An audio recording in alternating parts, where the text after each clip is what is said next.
have our purple on.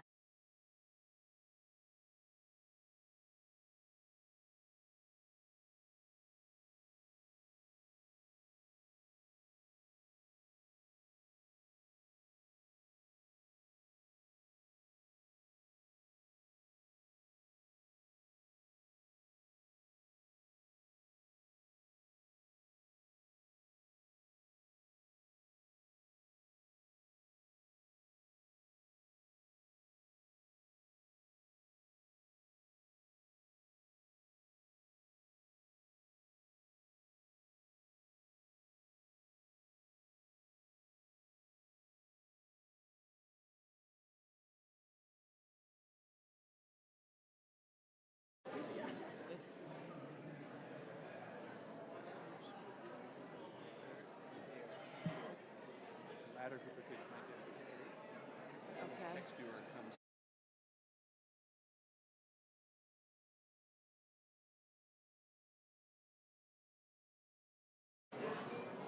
All right, I guess I'm going to get started now. Good evening, everyone.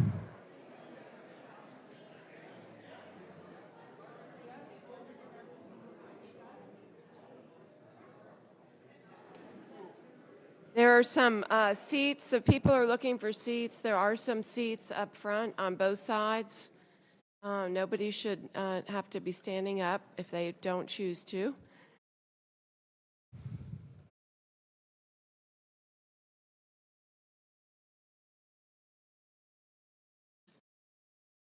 Welcome. It's great to see a full chambers this evening here on Tuesday, November 13th, 2018 for the regular meeting of the Durham County Board of Commissioners.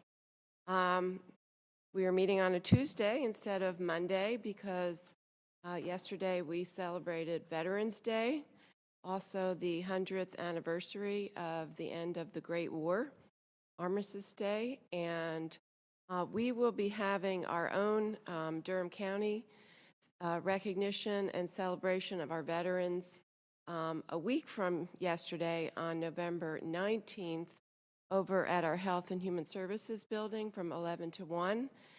There will be a program and lunch, and so if you know of a veteran, any of your family members, if you are a veteran, or if you just want to come and celebrate and recognize our veterans, it is a public event open to everyone, and we encourage everybody to come. And I will now share the public charge. The Board of Commissioners asks its members and citizens to conduct themselves in a respectful, courteous manner, both with the board and fellow citizens. At any time, should any member of the board, I lost my place, or any citizen fail to observe this public charge, the chair will ask the offending person to leave the meeting until that individual regains personal control. Should decorum fail to be restored, the chair will recess the meeting until such time that a genuine commitment to the public charge is observed. As a courtesy to others, please turn off cell phones during the meeting.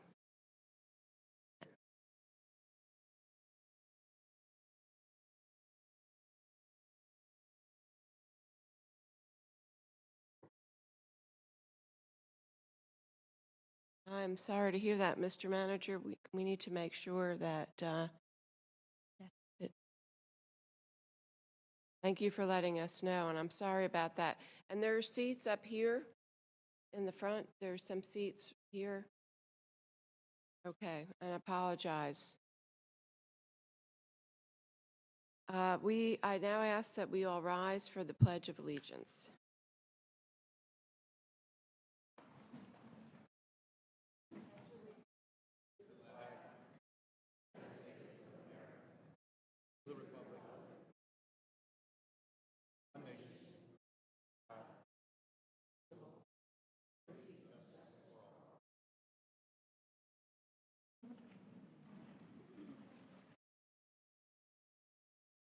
Again, we have some more people coming in. There are seats up front, and there's seats in front on either side here. I see a bunch of Bull City United folks and scattered around as well.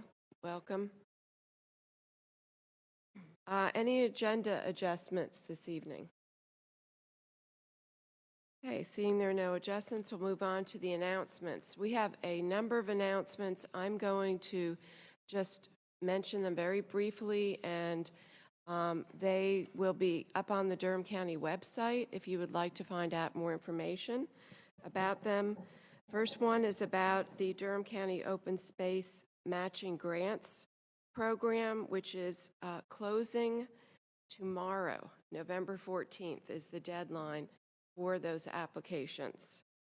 The Register of Deeds is pleased to announce their Thank a Vet program kickoff, and this is a program to really help vets get their documents in order so that they can receive the benefits that they are entitled to. So again, please know about this. Is on November 15th from 11 until 3 p.m., a special day to help veterans with their documents that they need to apply for benefits. Duke Game Days, the library is partnering with Duke. You can get into Duke games for free with your Durham County Library card. Saturday, November 17th, game at Cameron Indoor Stadium, and Sunday, November 18th, also about a women's basketball game at Cameron. The third annual John W. Hatch Faith Health Lecture is November 27th from 10 to 3 p.m. at Shaw University. Feedback on the light rail project is sought. Right now there is an open period to give feedback on a number of changes that have been proposed to the light rail project. The deadline is November 13th, 2018.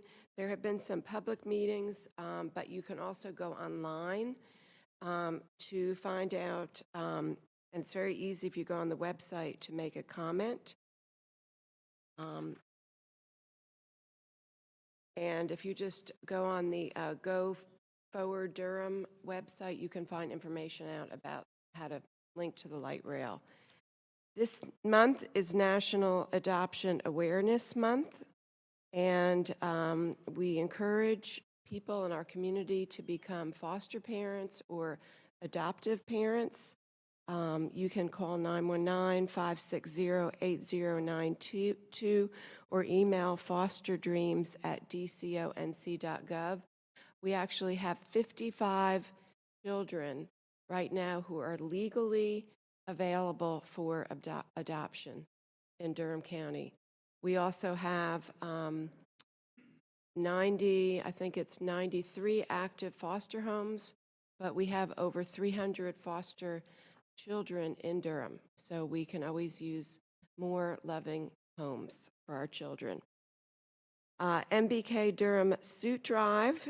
We are carrying on a suit drive right now, my brother's keeper, Durham, from November 30th through the 30th. You can drop off suits here in this building, across the street, at our new admin building, and also at the Human Services building. And they're looking for suits, ties, jackets, dress shoes, dress shirts, casual pants, outerwear, sport coats, sweaters, and new socks. And this is helping people when they are seeking employment and for interviews. So clean out your closets. City of Durham Holiday Parade and Fun Fest is on December 8th. And the parade will start at 10 a.m. And you can find out more about that on the city's website. Here Comes the Bus tracking app. You can download this. It will help you know when your children's bus is coming, and your students can also find out when their bus is coming. Alert Durham. This is an app that you can sign up for at alertdurham.com. Mine was ringing on, I guess it was Sunday night with all the rain, flood watches, and it will tell you when there's any type of hazard, weather-related or other hazards at your location where you live. And last but not least, get involved. Durham County government has 43 advisory boards and commissions, and we seek people like you to get involved and use your expertise and your skills and your knowledge and help us do the work that we do to serve people in our community. And you can find out about those on our website. Any other announcements? Commissioner Howerton. Thank you, Madam Chair. I have a couple. Just want to acknowledge this is communication from our Governor Roy Cooper regarding the book harvest. And I'm not going to read the whole whereases, but it acknowledges Book Harvest is celebrating the milestone of providing its 1 millionth free book to a child in North Carolina. And I think that's pretty extraordinary that that's happened. Yeah, thank you for sharing that. Have that, and the other thing, just want to mention Hillside High this weekend had an extraordinary show. It was Color Purple, and Wendell Tabb and his students do such an extraordinary job. The auditorium was a sellout Friday night, Saturday night, and Sunday. Those young people just can't say enough about the work that he does with our young people and the performance that they did. Extraordinary. So we just need to acknowledge him. Thank you. Any other announcements? I do want to add two more things, two acknowledgments. One is we have our DSS director here, Ben Rose, sitting here in the front, and I want to acknowledge that last week Durham County was eligible for DSNAP benefits, and we had 1 week to distribute this food benefit related to Hurricane Florence. And in 1 week, our DSS staff was able to process, Ben, can you tell me the total number? Over 11,000 applications in 1 week.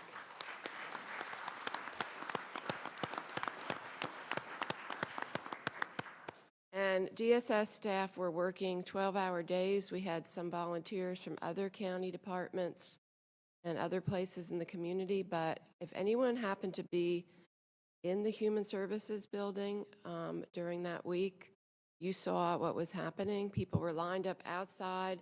They had to figure out how to get them in, winding through the building, getting through different stations.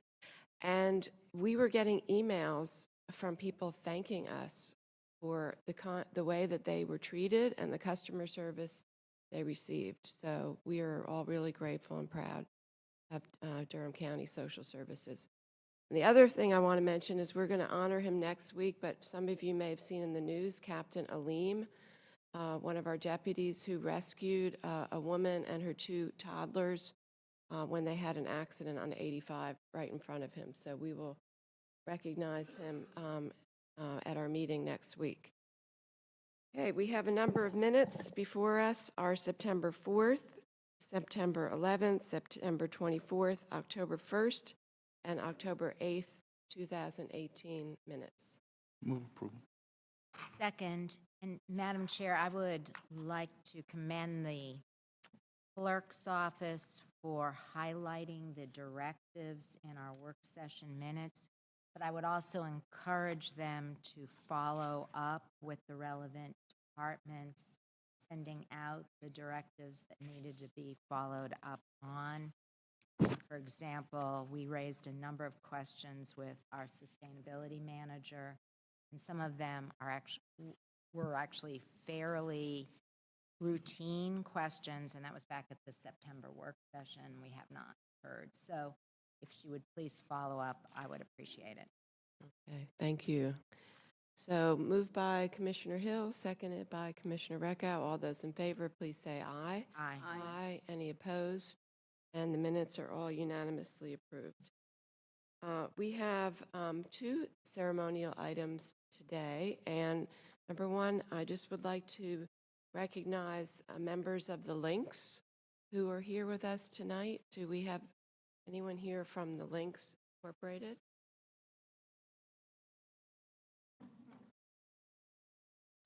So we have Dr. Desiree Palmer and many others here, and maybe would you like to come up to the podium and introduce maybe your other members who are here with you as well?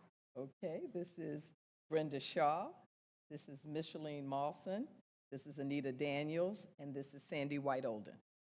And thank you all so much for being with us tonight. And I'm going to share the resolution, and then we'd love to also hear some words from you all as well. Thank you. Thank you. Durham Board of County Commissioners Resolution. Sorry. Durham Board of County Commissioners Proclamation of the Durham NC Chapter of the Lynx Incorporated 2018. Whereas the Lynx Incorporated is an international not-for-profit corporation established in 1946, consisting of nearly 15,000 professional women of color in 288 chapters located in 41 states, the District of Columbia, Commonwealth of the Bahamas, and the United Kingdom. And whereas the Durham NC chapter of the Lynx Incorporated was inducted into the national body of the 77th chapter on October 11th, 1958, and has served the Durham community for more than 50 years, volunteering 31,920 service hours in Durham over the last 10 years, with a market value of more than $500,000. And whereas for 60 years, members of the Durham chapter have worked to improve the well-being of Durham residents through leadership, philanthropy, and service, and have demonstrated a legacy of stepping up and stepping in to leverage their collective resources to provide opportunity for others. And whereas its members are highly respected professionals who are business owners, lawyers, dentists, physicians, and corporate leaders who serve on boards and as trustees of foundations and share their expertise, professional skills, and financial resources with nonprofits, congregations, faith-based and community organizations. And whereas some of its very accomplished members include former Durham County Commissioner Josephine D. Clement and former State Senator Jeannie Hopkins Lucas, who also was the first Black female state senator. And whereas the Durham NC chapter of the Lynx Incorporated has positively impacted the quality of life in Durham through partnering with other like-minded organizations to address critical issues such as health, domestic violence, and sexual health, gun safety, and by becoming the first Black group and women's organization to sponsor a Habitat for Humanity house. Now, therefore, I, Wendy Jacobs, Chair of the Durham Board of County Commissioners, and on behalf of the Durham Board of County Commissioners, do hereby proclaim November 13th, 2018 as Durham NC Chapter of the Lynx Incorporated Day in Durham County, North Carolina. I call upon all citizens to salute and acknowledge the significant role that members of the Durham NC Chapter of the Lynx Incorporated have played for more than 60 years, contributing to an enviable quality of life for residents in this community, the state, and beyond. This, the 13th day of November 2018, Wendy Jacobs. So,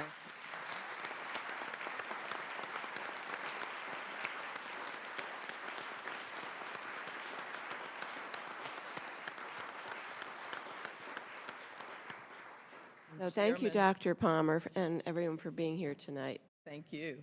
Chairman Wendy Jacobs, County Commissioners Hill, Potter, Howerton, and Reckow, and all those present this evening, thank you on behalf of the Durham chapter for recognizing our 60 years of leadership, philanthropy, and service to this community.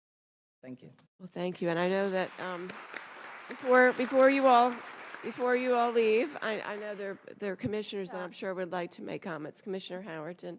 Thank you. I would love to make a comment. Years ago, one of the links was one of my mentors, and her name is Ruby Archie from Danville, Virginia. She became she was on city council and then mayor, and my children became friends with hers. Ruby she was a strong person. She was an educator, and you called her house. You didn't know whether you were talking to her husband. She had such a strong voice, but she was a mentor for me, and I think across North Carolina, she became such a mentor for so many people, just as you do. But you don't forget someone with her talent and her willingness to give. And I've seen that. I know so many of you, and I've seen you work in the community, and I just want to say thank you for all the work that you do, and we appreciate you. Thank you. Thank you so much, Commissioner. Thank you. Any other comments? Commissioner Hill? Sure. Growing up here in Durham, there were many men and women in my neighborhood and at my church that I admired. I grew up in Emory Woods with the St. Joseph's AME. And John F. Kennedy said that success has 1,000 fathers. Well, in this case, success had 1,000 mothers, because I would see these women. They were industrious, they were hardworking, they were professional, and they were kind. And they welcomed me. They kind of told me things. James, you need to do this, you need to do that. Can you stop saying after, after every statement? They were great things. So I thank you for your organization, for the hard work that it does. And it's good to see a group of Black women doing great things day in, day out. So thank you very much. Thank you, Commissioner Hill. Thank you. And thank you, really, on behalf of all our board and the community. We know all of you we see you all the time out in the community doing things for others, and all of the great events that you do sponsor, the forums and the educational events and the mentoring that you provide. So we are honored to be able to honor you today, and we ask that you please come forward and receive this proclamation. Thank you. Thank you.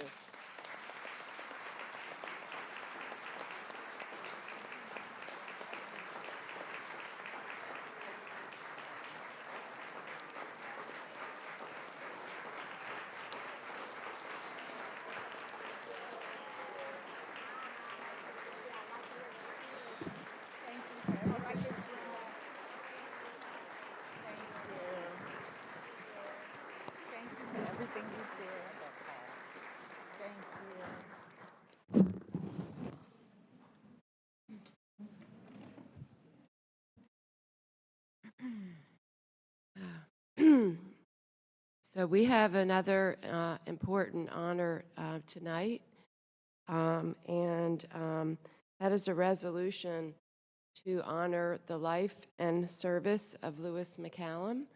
And I would first like to recognize all of Lewis's family members, and I'm wondering, any of you that may wish to please join us over here at the podium.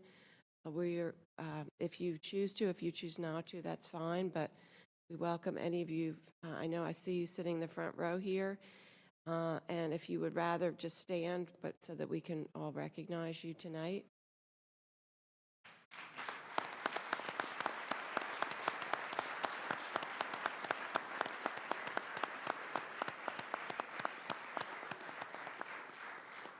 Thank you. And you, again, you're welcome to come to the podium if you're more comfortable sitting. I also want to recognize in the back, Bull City United, all of your members in the back.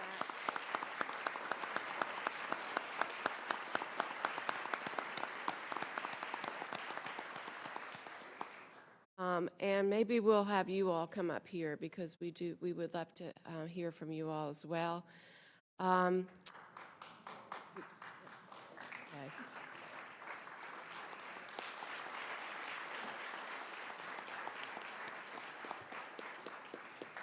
But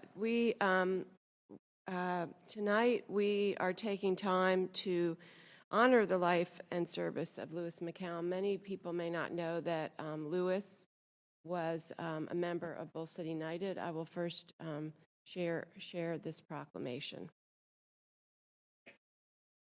Durham Board of County Commissioners, resolution honoring the life and service of Lewis McCallum. Whereas Lewis McCallum was a lifelong resident of Durham, North Carolina, with a great love for his community and neighborhood, and whereas Lewis McCallum felt called to stop the epidemic of gang violence plaguing his city and county, and serve Durham County government as a founding member of Bull City United, a Durham County program dedicated to stopping shootings and killings from October 2016 until his death on October 28, 2018. And whereas Lewis McCallum, during his third month working for Bull City United, risked his life to mediate a conflict between the Turnkey and Brentwood neighborhoods, which had resulted in the deaths of 4 people, including Mr. McCallum's nephew and cousin, as well as serious injuries to 3 additional people. And whereas, even while grieving the deaths of his family members, Lewis McCallum and other Bull City United team members worked to stop retaliation and further loss of life. And whereas Lewis McCallum worked tirelessly and at great personal risk to save many other lives in Durham County over the past 2 years by mediating violent conflicts and modeling nonviolent conflict resolution. And whereas Lewis McCallum was a proud and dedicated Durham County employee and a loyal teammate. And whereas because of his work and his example, Durham County is a better and safer place to live. Now, therefore, be it resolved that we, the members of the Durham County Board of Commissioners, do hereby recognize and honor the life and service of Lewis McCallum, a founding member of Bull City United, Durham County government's violence prevention program. This 13th day of November 2018, Wendy Jacobs, Chair, James Hill, Junior Vice Chair, Heidi Carter, Commissioner, Brenda A. Howerton, Commissioner, Ellen Reckow, Commissioner. And I just want to say we really appreciate all of you being here, you, the family, and also Bull City United staff. We know it's very raw. It has not been much time, has not passed, and that Lewis left us all way too early at the age of 39, due suddenly to a medical condition, and that it's been a big shock to everybody. So we appreciate that you all have the strength to be with us here tonight. And I would just like to first open it up to any of you, our staff, Bull City United, anyone who wants to share anything. If you feel you want to, you don't have to. Good evening, everybody. Good evening. My name is Durrell Clayton, Supervisor, Bull City United. I first just want to say thank you, Madam Chair and fellow commissioners,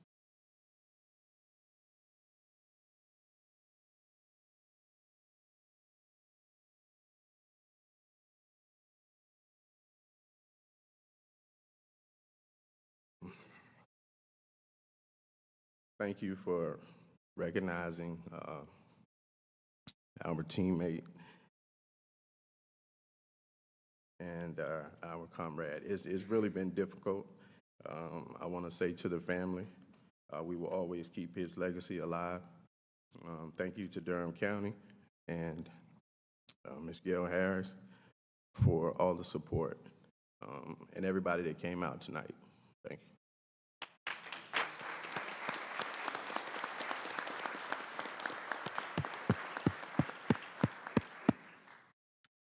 Good evening, everyone.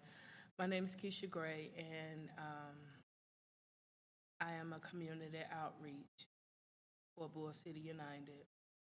I personally want to thank all of you in the audience, all of your support for Bull City United, Lewis. I also want to personally thank the family for allowing Bull City United to be a part of his homegoing and the sacrifice that he made to better in our communities. The team and I would truly like to thank Mr. Wendell Davis for believing in such a program that has changed Lewis, the team members, and myself. Ms. Gail Harris, we don't know what we would do without you. Thank you to the commissioners who hasn't been a part of Bull City United and is growing. We implore you to come to the communities, such as Commissioner Jacobs, Commissioner Howard. We would love to invite y'all and show y'all, ladies and gentlemen, all the work that Lewis sacrificed and did for Durham County, McDougal Terrace community, as well as Southside community. We want to thank you for having us tonight. This is very hard for the team because he was a founding member from day one when we started volunteering before a paycheck, because it was in our passion to change lives. Lewis has come across so many obstacles, but he did it. So we, again, tonight would like to thank the family in Durham County. Thank you.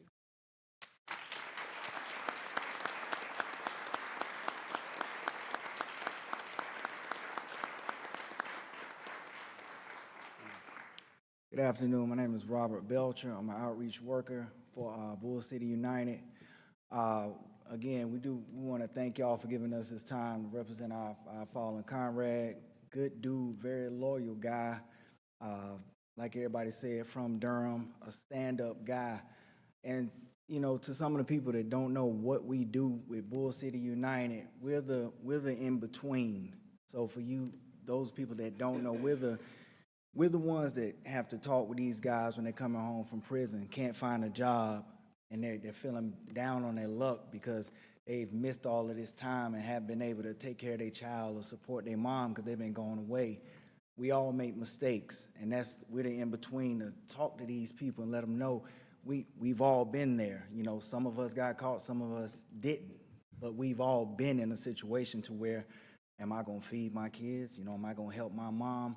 It's different situations for each person, but we're that in-between that can actually go out in the community and talk to this guy that his friend might have gotten shot by another guy from a rival gang, and I might know this guy, and my teammate David might know this guy, and he can talk to his guy and I can talk to my guy, and we can bring them together without shooting each other and without shooting at each other at the stoplight while you might be sitting in between them in your car. So I just wanted to put that on your heart. This is what we do. This is what Bull City United is about. Definitely special shout out to Lou. He had to mediate something in his, right in his own family, in his neighborhood. That's important, that's big, because you gotta choose. Am I really gonna go by pieces of lifestyle because it's my family member I'm standing over their casket? So things like that, we have to make decisions. This is what we do. So whenever y'all see this, this is what we do. We're here. We are that in between, and we have people in the street that look to us for guidance. We got people that trust us with certain information that can't be disclosed.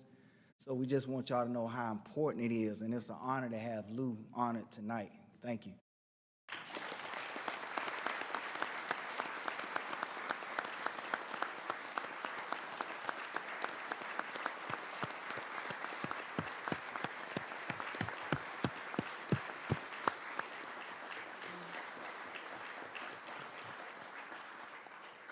I just wanted to open up for any comments from the county manager or any of the commissioners.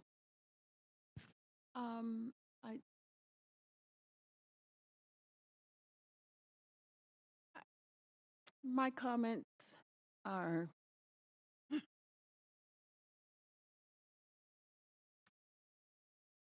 is the mom, the mother, family. I know that it's a hole in your heart, but mother, my heart aches for you.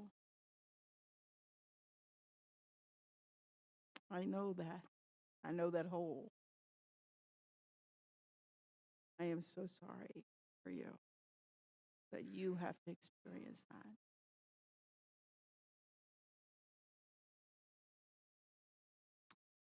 Be blessed. So I want to, again, we want to honor Louis McCallum and his life. He is a inspiration to so many people. Commissioner Howerton and I and Gail Harris were able to be at the funeral, and there were hundreds of people there because he touched the lives of so many people in the community. He was in the process of mediating a gang conflict when he passed, and I think probably the most powerful thing was just the model of his life. He represented the fact that people can change, people can transform their lives.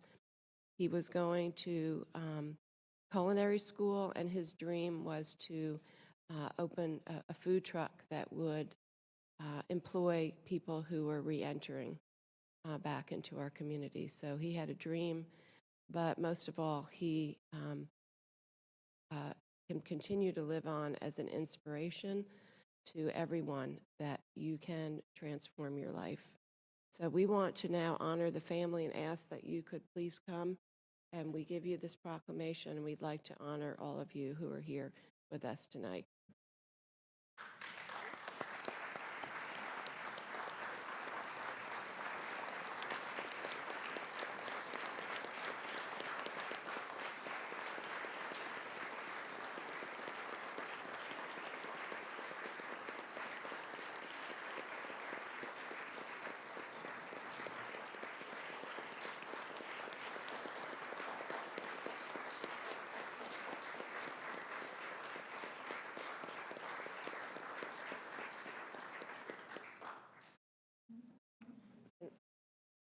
I did want to make sure I had asked if any family members had wanted to say anything. We would, of course, welcome you, but I don't want to also put anybody on the spot in that way. I know at this time, but thank you all.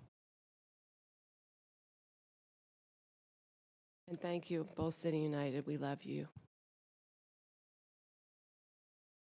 I also wanted to say that you all do not feel, anyone who is here for the ceremonial items, please do not feel that you need to stay during this meeting this time. And please feel free to leave at this time. We don't want you to feel obligated to stay. So if anyone wants to leave, that's fine. We will not be offended at all. Okay. Thank you. Okay, we have, let's see, number of consent agenda items. I just want to check items that we have people signed up to speak on. Some of them are consent, some of them are not. Let's see.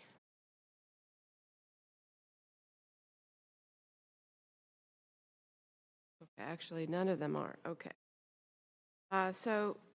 Commissioners, any of the, looking at the consent, anything that people would like to pull?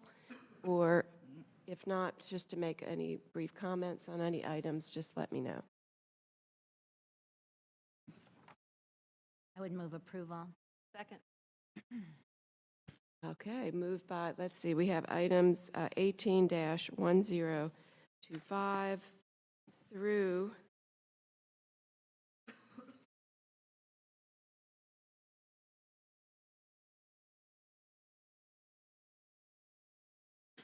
18-1113. Moved by Commissioner Recca, did you move it or? Okay, seconded by Commissioner Carter. All those in favor, please say aye. Aye. Any opposed?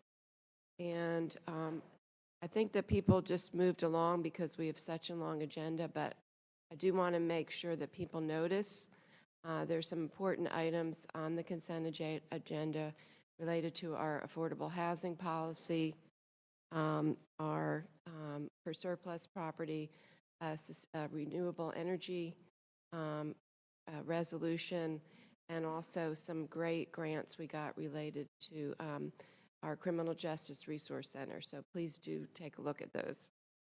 Let's see.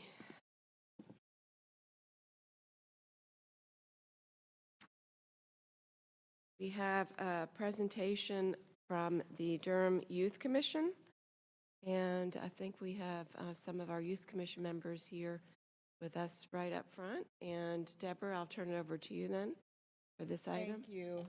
Good evening, everyone. It is our pleasure to welcome members of the Durham Youth Commission. As you know, you had requested as a board that we hear a presentation from these young people as to what they are doing currently.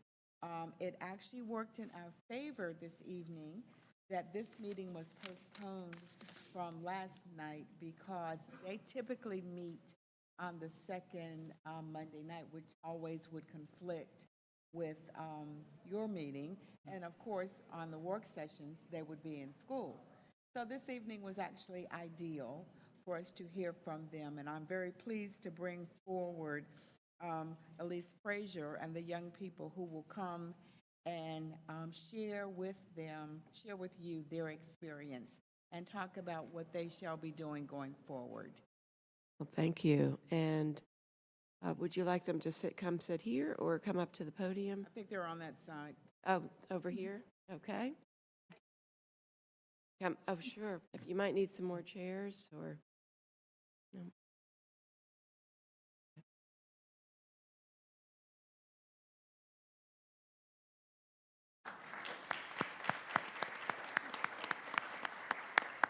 And I do want to recognize, because I see other members of the Youth Commission that are not sitting up front. So do you mind raising your hand if you are a member of the Durham Youth Commission?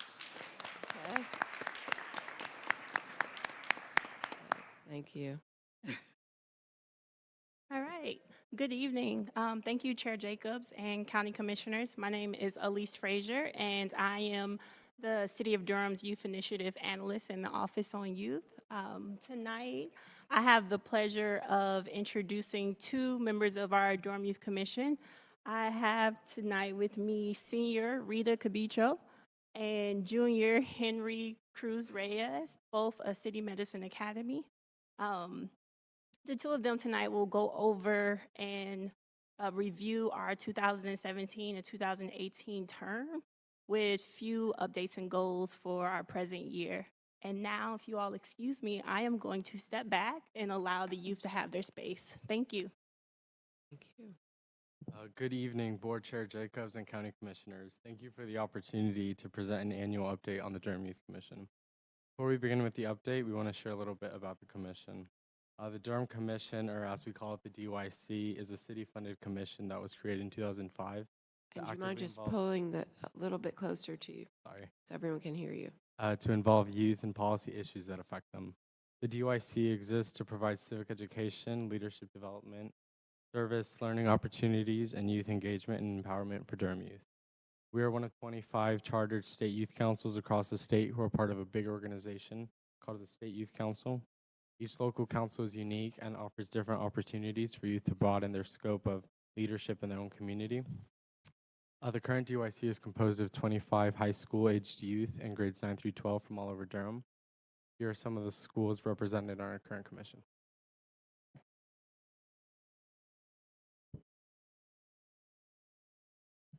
During today's presentation, we will be sharing highlights from our 2017-2018 term. We will first talk about the 2017 Service Learning Conference hosted right here in Durham, then other conferences we've attended. We'll also share some activities in the community, our service leadership activities, and our priorities for the current year. At the state level, the Department of Administration, under the leadership of Governor Cooper and the Council for Women and Youth Involvement, encourages local councils to host annual conferences that promote participation in leadership programs. Since 2006, the DYC has hosted 6 conferences for youth across North Carolina, with the last one being in 2017. Our theme for 2017 was service learning and team building, titled A Day of Giving. With well over 80 teens and 20 advisors in attendance from all over the state, we transcended across Durham to the Duke Leamer Center, Habitat for Humanity, and helped to set up for the annual Beats and Bars Festival. Our entertainment and highlight for the conference was attending the Duke versus UNC football game. At the end of our conference, we wrote down reasons why people would bully, and as they were leaving, they would stomp on the papers to try to stomp out bullying. I will now highlight some of the other conferences we've attended last term. These conferences were hosted by other youth councils and had different themes. In November 2017, we went to Rocky Mount for the annual mini grant conference. The NC General Assembly and the NC Youth Endowment Fund gives out $6,500 annually for youth-directed projects, across the state. At conferences, the youth councils were able to review applications and award grants for up to $500 for a wide range of youth-led projects across the state. Members were also able to attend the National League of Cities Summit in Charlotte. There we attended seminars, youth leadership sessions, networked, and met other youth councils. Earlier this year, we also got to attend Concord's Youth Council Team Building Conference. We got a chance to see Concord's world-renowned motor speedway and learn about the history and how it rose to popularity. The Spring Conference is our final conference of the year for the State Youth Council. This is an acknowledgement of all the success and impacts that we have made collectively. Awards will be given to the outstanding member, scrapbook competition winner, and most diverse council, which we ended up winning last spring.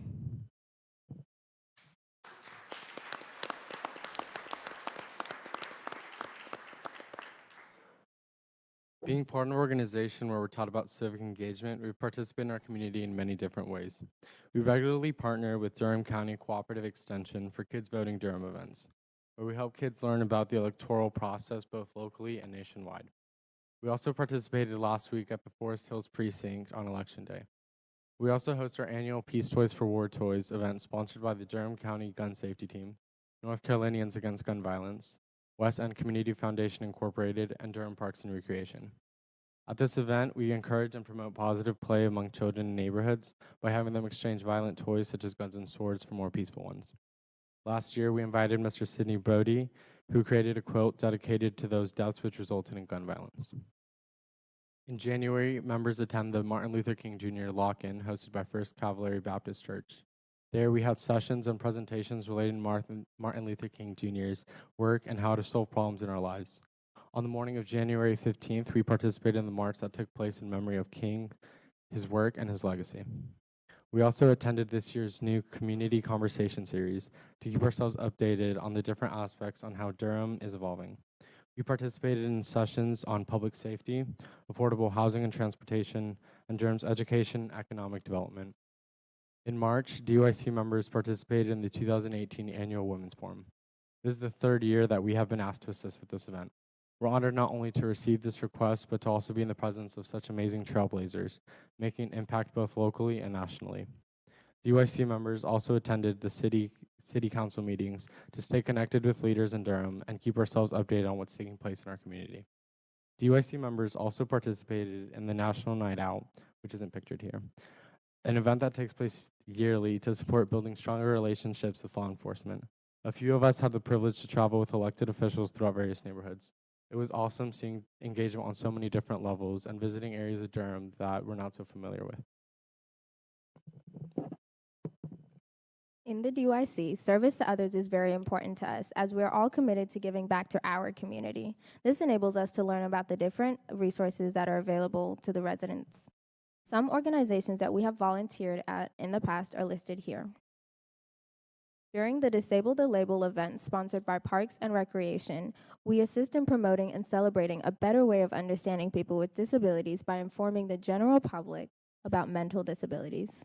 Through the Interfaith Food Shuttle, we spend every third Saturday of the month helping with Mobile Market.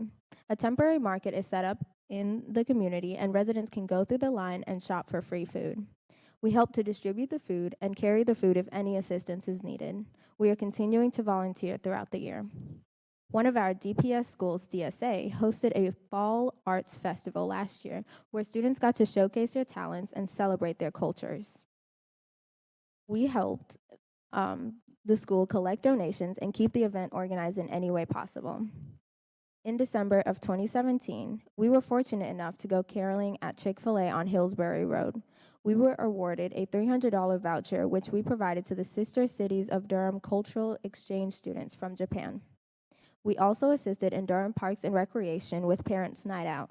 This is honestly one of our most fun times, as we get a chance to interact with young children who have disabilities. We spend time playing games, dancing, and even drawing with the kids while the parents get a night to themselves. As a youth commission, we pride ourselves in being involved with the city. Here are some of our leadership involvements in the last year. One of the ways that we do this is by serving on the Youth Advisory Council. One of our members is also part of the Youth Council. We also have several students who serve on the Southern Coalition for Social Justice Steering Committee. In previous years, we've had one member serve on this committee, and in the current term, we have 3 of our youth involved with this Social Justice Committee. We also have other students and other leadership involvement, such as the Participatory Budgeting Steering Committee and the Juvenile Crime Prevention Council, which we'll go into more details about in the upcoming slides. We've had so many amazing years in the DYC, and we just keep on improving as these are the updates for the things that we're working on this term, which began in early August. One of the things we have accomplished this year is connecting with other youth groups who are doing similar work in our community. This year, we've worked with the Youth Empowered Solutions, or YES group, and learned about racial equity and how to better advocate for our community's needs. We look forward to connecting with other youth groups and as we begin our advocacy project. Just last week, we identified the topic for this year's advocacy project, food insecurity and food justice.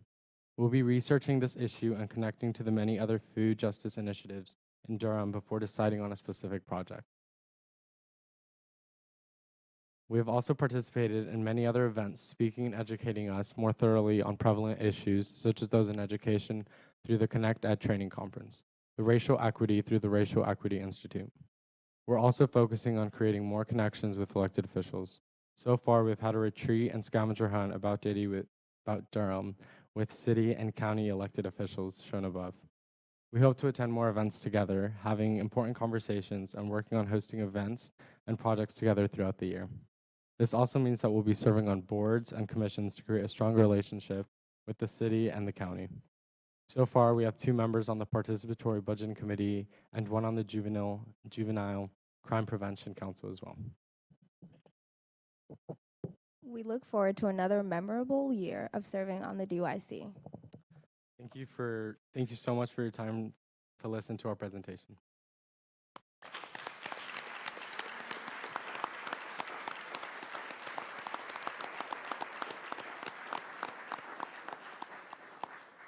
Well, thank you so much. And I mean, really, all I can just say is, wow. Do you all go to school too? It's pretty amazing, all of the things that you all have been involved in. Commissioner Recco. How many young people are on the council? This year, we currently have 25 members. 25. Well, given all of your projects and activities, I'm sure all 25 of you were very busy. I want to commend you. I think it's wonderful that you are reaching out, you're reaching out and helping people, but at the same time, you are learning so much more about Durham and hopefully even learning about what you might want to do in the future.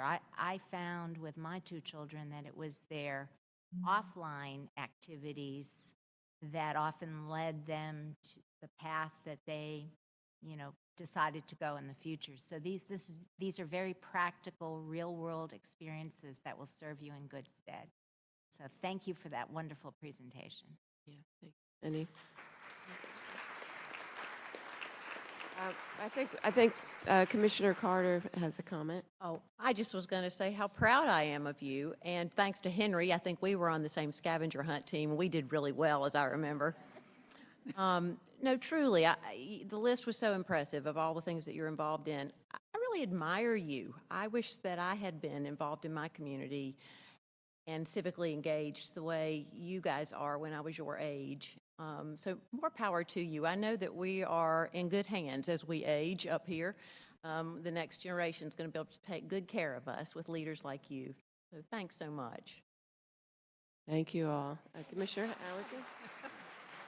I just have a quick question, and thank you so much for what you're doing. How long can you serve on the commission? Thank you for that question. So we serve 1 term, and it begins in August. The application period starts a little bit earlier than that, and then it ends the following year in June. But you can keep reapplying as many times as you'd like. All right, thank And you. I also want to commend Elise and Laura Khalil, who's our youth. We have a joint city-county youth director. My son was on the youth commission for 2 years, and I can tell you that he was not doing all the things that you all are doing. And it's really, there's been a lot of changes, and it's really impressive. So thank you to the staff as well. And we look forward to our next scavenger hunt. Thank you. So we're going to actually jump ahead to another youth group that's with us tonight, just to keep on the youth theme. So we have Made in Durham, and I hope that you all will connect the Youth Network from Made in Durham and the Youth Commission. I hope that you all will connect in some way if you haven't already. So we have Casey with us, Casey Steinbacher from Made in Durham, and I'll let you make the introductions, Casey. Thank you, Commissioner Jacobs, and good evening, everyone. Thanks again so much for having us. While I know that most of you up here are pretty familiar with Made in Durham, many of the people in the audience are not, so I'm just going to take a minute to kind of introduce what Made in Durham is, and then I'll turn it over to our youth to talk to you about the programs that they're doing. Oh gosh, which way am I going to push? Turn to the young guy in the audience. That one? Oh, look at that, Alexis, thank you. That's why you need youth with you. I tell you that all the time. Ask him when I go to the Youth Network if I have a problem with my phone, my computer. You're the one she comes I do it all the time. But for those in the audience that don't know, Made in Durham really is a partnership that was put together about 4 or 5 years ago as a result of a task force in Durham that was taking a look at the fact that we had a large number of Durham youth that were not being connected to the opportunities and the prosperity of Durham.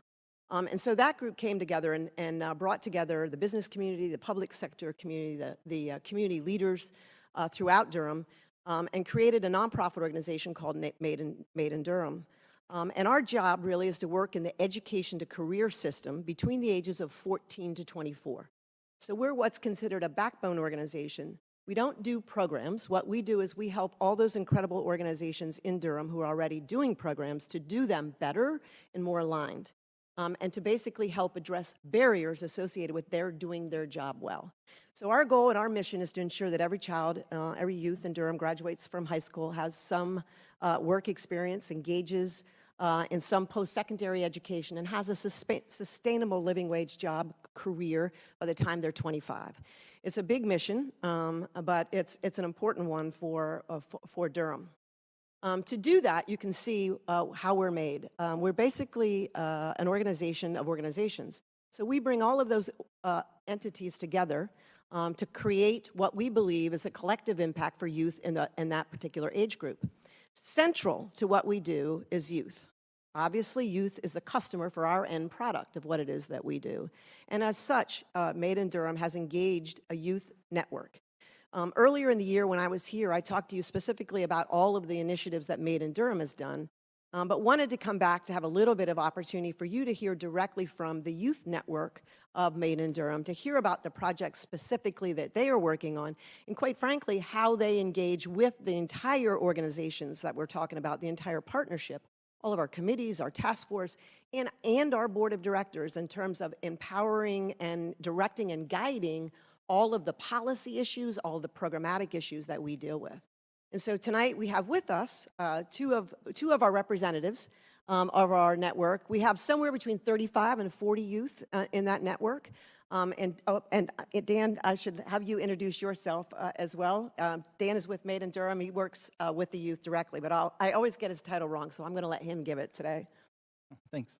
I'm the youth engagement strategist for Made in Durham. I'm also the racial equity lead.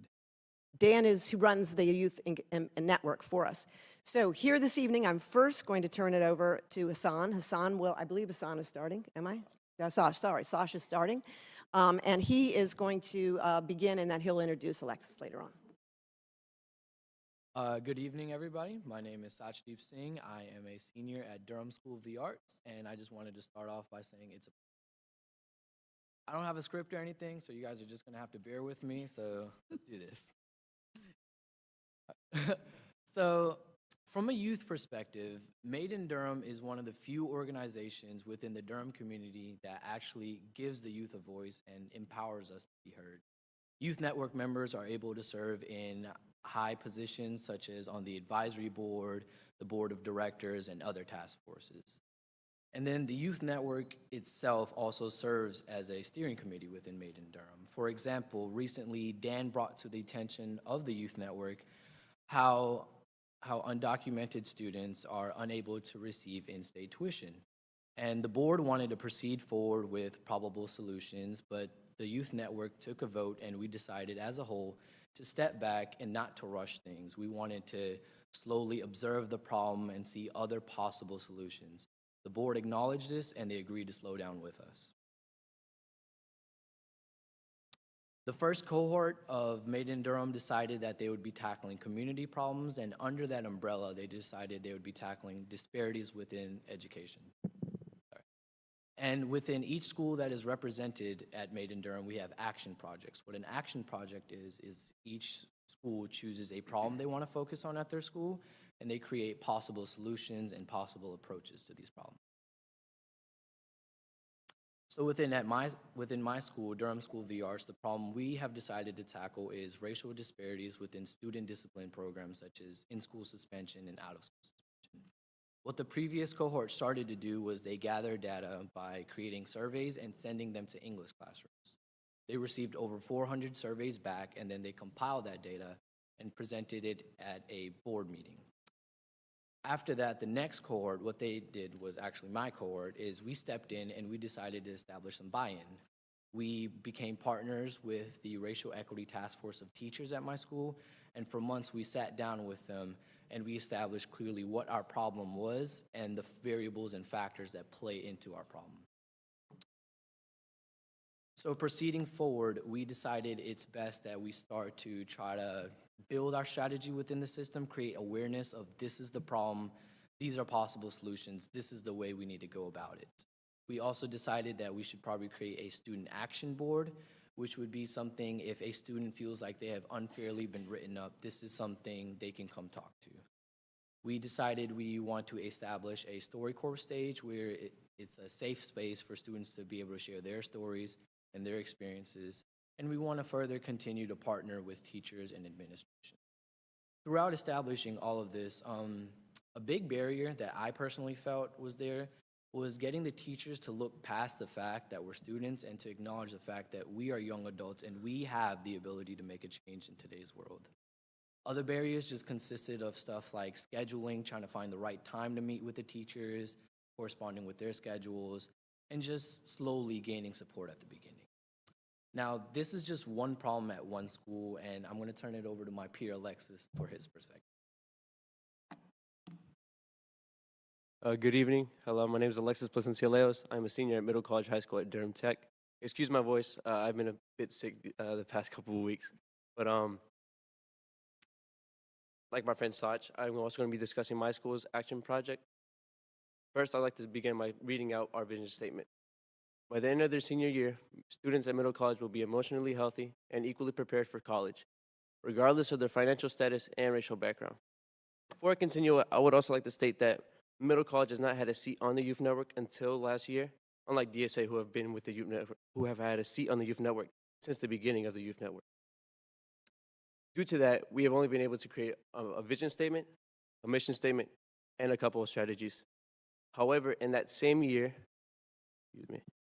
we were also able to implement some of those strategies, such as meeting with the Executive Vice President of Durham Tech, Tom James, to discuss a couple of the root problems of the barriers that we were facing with while creating our vision statement.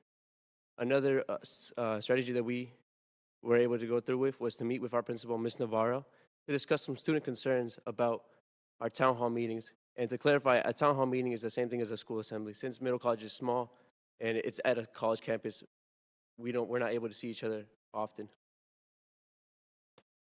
Going forward, our next couple of steps are to host cultural celebration events. And this step is crucial to help students feel emotionally healthy.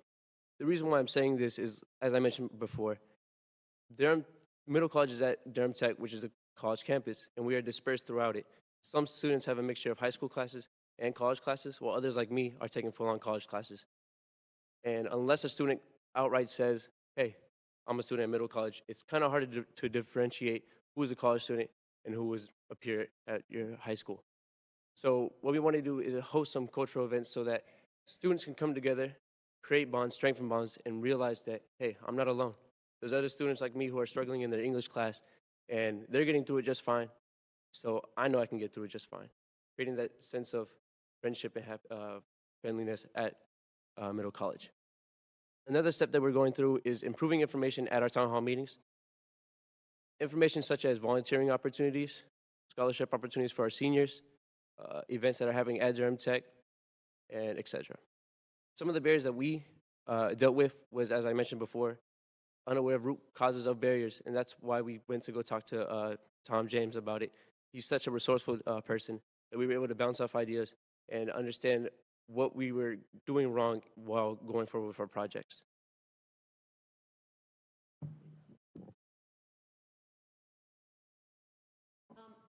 I'm going to end here in a minute and then allow you to ask them questions. Just to put into perspective, this is 2 of 7 action projects going on across all the high schools in Durham County. We wanted to bring a couple of them to give you a sense of the difference. Each of them get to select their own and how they actually execute it as well. We just always end with this slide. Made in Durham Chairman Dr. Victor Zhao, who is president of the National Academy of Medicine, often says that we work together to ensure that every young person who is made in Durham enjoys a bright and rewarding future in Durham, and our companies here in Durham have the appropriate talent to keep Durham growing and thriving. So with that, ladies and gentlemen, I'll be happy to let you ask them any questions. They're full of answers. Well, wow, I'm just blown away between the Youth Commission and you all. It is just really inspiring to hear from you all and just what young people in Durham are doing. So really inspiring. Thank you for sharing the work that you're doing. I'm going to open it up for other commissioners first. Commissioner Howerton. Thank you so much for your report. You guys are awesome. It's our pleasure being Yeah, here. thank you so much. I was thinking about the age factor with the youth. So, because you started 18. 14. Mhm. Okay, so there is some overlap. 14 to 20. Okay, so that's what I was thinking 18, and there was that gap, but 14, yeah. Okay, that is, you are overlapping there, right? Yes, ma'am. Okay, good. Commissioner Recco? So each of you are working with teams at your school on these projects? Is that how it works? Yes, ma'am. Yes, ma'am. Okay. Related to the Durham Tech project, Middle College High School, I actually serve on the Durham Tech board, and I was there late this afternoon for a committee meeting.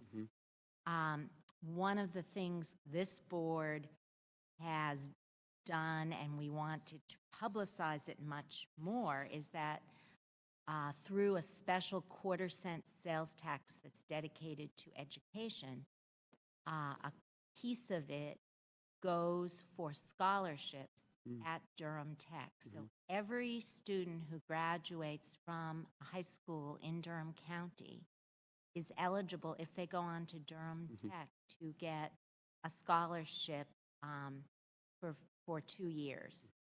And we didn't feel it was being well marketed. You're nodding, so you know about it. Yeah, I also had a sister who went to middle college, so she was aware of that too. Okay. But a lot of people in the community are not aware of this wonderful opportunity.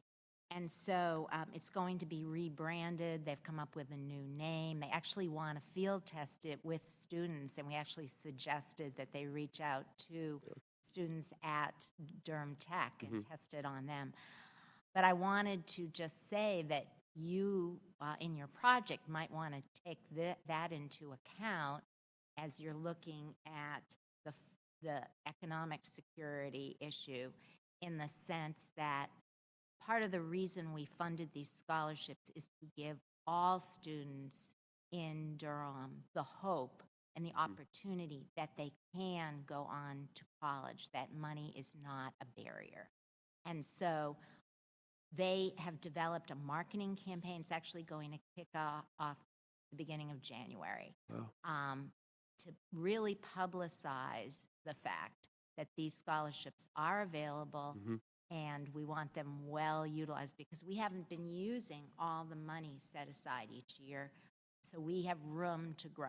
Yeah. So anything you can do, any of the students here, to publicize it at your high schools would be a good thing. But there's going to be direct mail, we're going to have billboards, all kinds of things, really to kick it off and get it so it's much more known throughout the Definitely. Any other comments? Hi. I really like the idea of the student action boards. I think it's great that you're dealing with contemporary issues that affect you and your peers. Things like in-school tuition for undocumented students. I think that's important. If you see students who are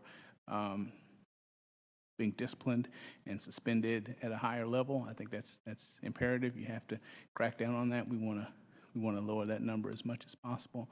So I hope that you will pursue that with all vigor and just continue doing the great things that you do, because these are things that affect you all directly, and it's great to see that kind of forward thinking from younger folks. So good luck and continue your fight. Thanks. Thank you. Thank you. Of course, sir.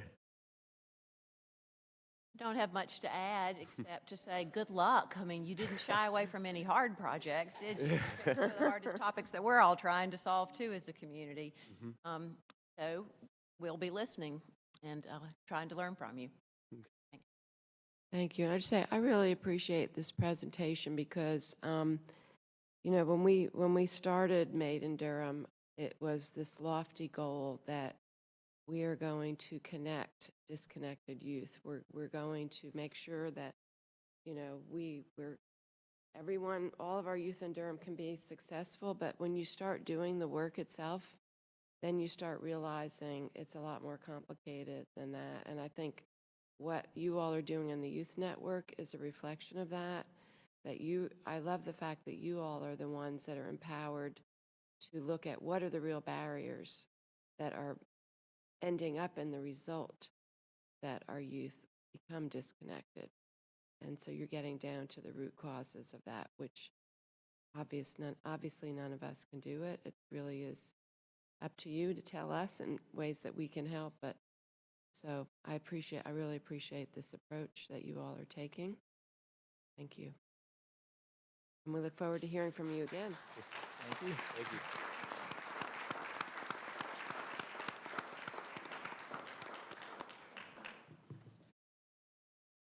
So if anyone sitting in this room does not feel inspired and hopeful about the youth in Durham right now, then you haven't been listening. So we can all feel good tonight listening to all these young people who are so much smarter than we are.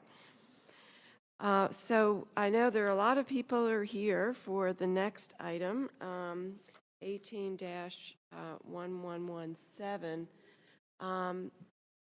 I didn't know if we were going to actually have another presentation this time or have any type of review of the item.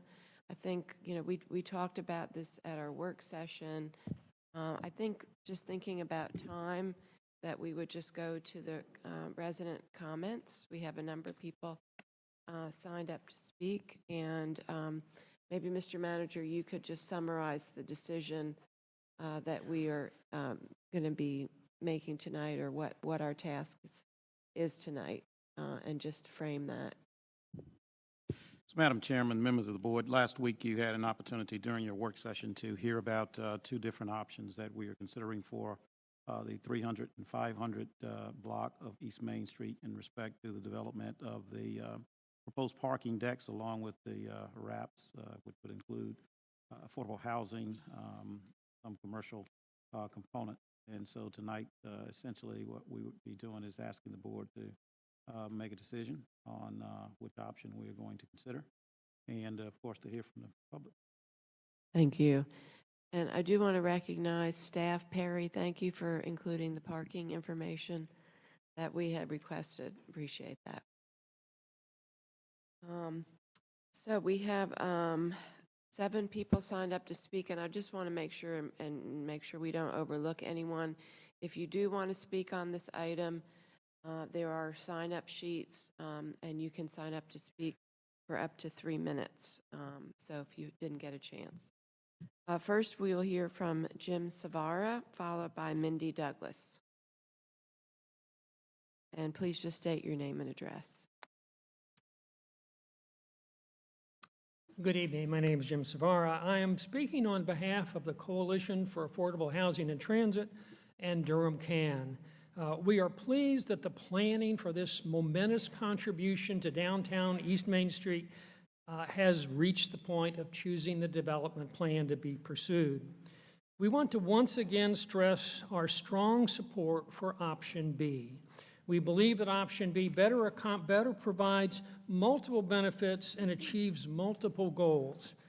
It provides more affordable housing close to the light rail station and next to the renovated Central Library. It also advances Durham's transportation plan, promotes employment, and revitalizes East Main Street. The county, the city, and the Durham Housing Authority are all working towards affordable housing close to the Durham Orange Light Rail Station because it accomplishes these many critical goals. Option B is much stronger in its provision of long-term affordable housing across a range of low-income households. 277 units versus 180 for option A. In addition, option B provides more opportunity for relocation of families at the Durham Housing Authority, Oldham Towers, and Liberty Street apartments. We are concerned that option A does not include any restricted affordable units in the 300 block.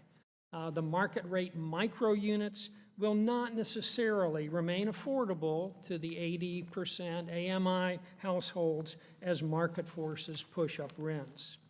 Option B does a better job of expanding commercial activity along Main Street and increasing vibrancy at the street level. We are reassured to hear that the financial analysis of the proposals presented at the work session last Monday concluded that, quote, "The addition of housing, especially affordable, is highly warranted, and the estimated county cost is currently affordable," unquote. The one-time bridge grant of $1.9 million from the county identified by the financial consultant will produce a $2.5 million cost savings for the families in the affordable units every year for the life of the projects. And I'd be happy to share my calculations with you. The 277 households in Durham will have living costs that are truly affordable. And this means that these families will be spared the burden of crushing housing costs and the constant danger of being pushed back into poverty and homelessness. This is obviously a lot more households with affordable rents than the 180 that option A would assist.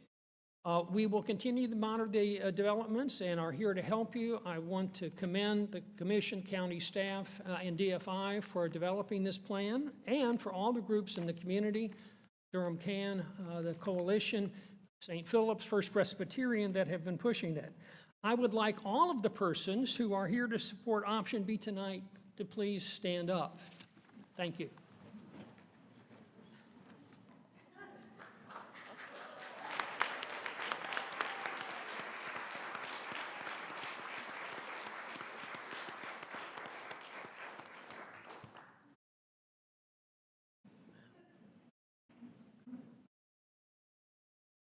Good evening, Commissioners. My name's Mindy Douglas at 1502 Oakland Avenue, and I'm the pastor at First Presbyterian Church, just catty corner from here. And I also would like to encourage you to adopt option B for the redevelopment of the county lots on East Main Street. The lot in the 300 block of East Main is between our church and St. Philip's, as you know, and we have worked together to promote the development of affordable housing in this lot, as well as in the larger 500 block. And we are very happy that the county has followed the recommendations we offered in a joint resolution of the governing bodies at both churches back in May of 2015. And we welcome the discussions at that time of adding housing as well as commercial spaces and offices to the parking structures that the county was planning to construct in the two lots. We stress the importance of addressing the severe shortage of affordable housing in Durham generally, and especially in the downtown area. An important development occurred in our church at the Can Assembly during the election campaign in 2016. I'm sure you remember you were asked if you would support the goals of making 100% of the units of the 300 block of East Main Street affordable, and including 60% affordable units in the 500 block. And all of you agreed to support those goals, and we are very grateful for your support. In April of 2017, in April of this year, another Can Assembly was held at St. Philip's, and you agreed that at that meeting to ask the consultant to the county Development Finance Initiative to include one option that would advance the CAN goals. And DFI responded to your direction with option B. And so we urge you to choose this option as the development plan for the parking lots. It includes 97 more affordable units than option A, and it has affordable units on both lots. In doing this, you will advance the central goal for that resolution from 2015, and the plan will continue to make downtown East Main Street an inclusive and welcoming community. And so thanks for developing this plan that will provide such important benefits to Durham. We will continue on our part to provide our assistance in making it a reality. Thank you.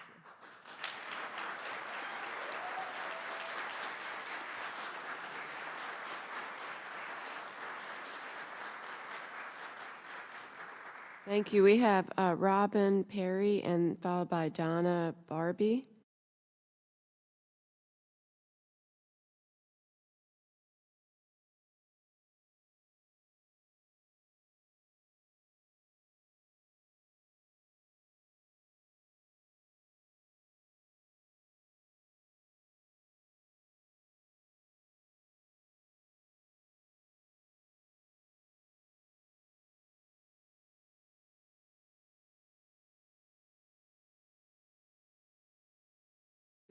You need to speak into the mic.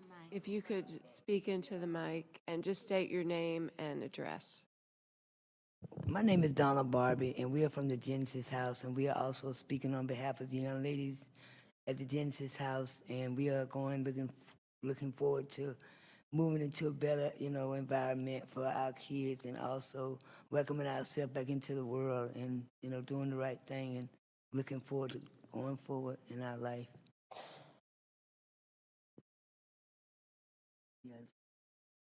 My name is Robin Perry, and I am here as a representative of the Champions for Change initiative. Please forgive me, I'm nervous. I don't really know a lot of the numbers. I'm here to support Plan B from a very grounded point of view because I am one of the faces that can benefit from the Plan B option. Families in Durham, which I hear talk a lot of talk from other women who have children, it is very hard and stressful to find something. And after hearing what the youth network and Made in Durham youth can do, it kind of saddens me a little bit because they have such beautiful opportunities here in Durham to really get involved.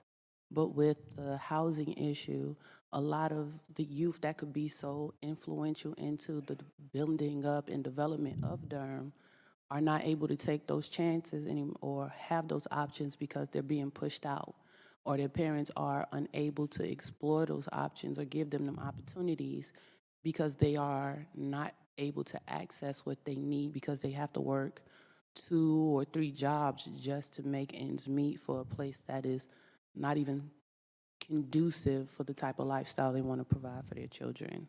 So for me, Plan B would be the best option for us because it gives our children a time to find somewhere suitable for them to rest their head and also apply themselves in other means and avenues that will build up our community and make us more of a thriving presence in North Carolina. So for me, option B is the only way to go. It's just, it makes sense as far as being one of the many faces or just being among the numbers who can benefit from having somewhere to raise my child and be comfortable at the same time. It does make a difference.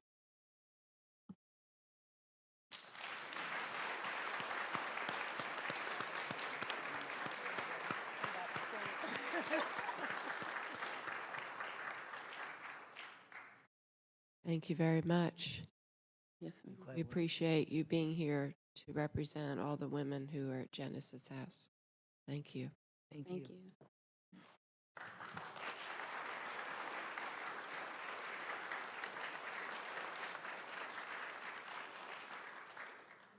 Okay, I really appreciate that somebody wrote their name phonetically here.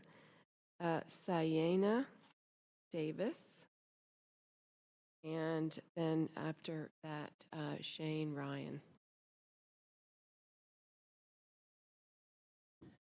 Hello, thank you.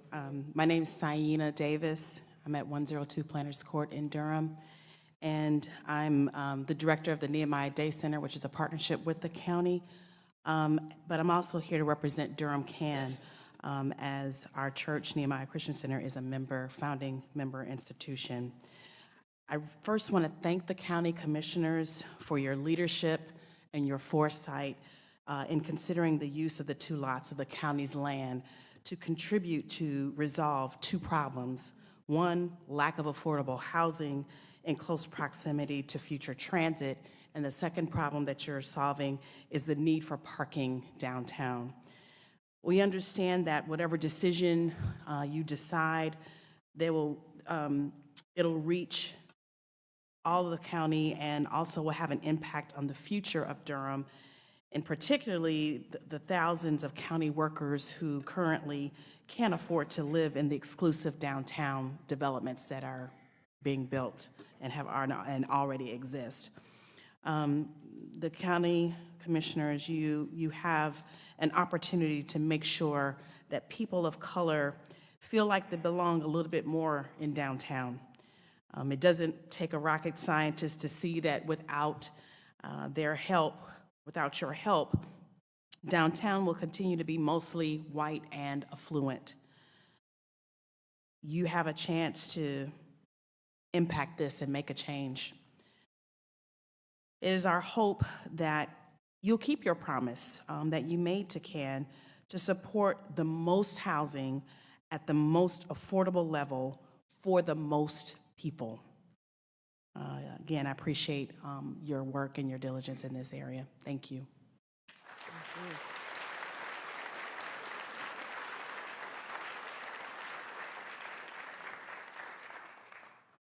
Good evening. My name is Shane Ryan, and I live on 2706 Elm Street here in Durham.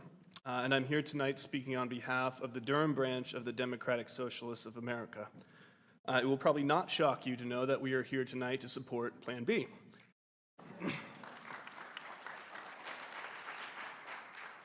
So I have a lot of statistics here, but previous speakers have stolen my best material, so I may skip some of that. But one thing I do want to point out that I haven't heard yet is that Plan B is the only plan that offers 3-bedroom apartments at affordable rates, and that's a big deal for families with children. And so.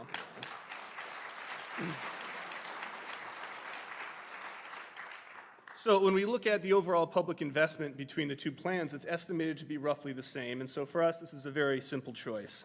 We have a real housing crisis on our hands in Durham, and simply put, more affordable housing now is better. Now, I have in my hands a piece of top secret intelligence. It's actually a newspaper article from last week in the Durham Herald-Sun, so not very secret. But the reporter Dawn Vaughn was here at the work session when this topic came up.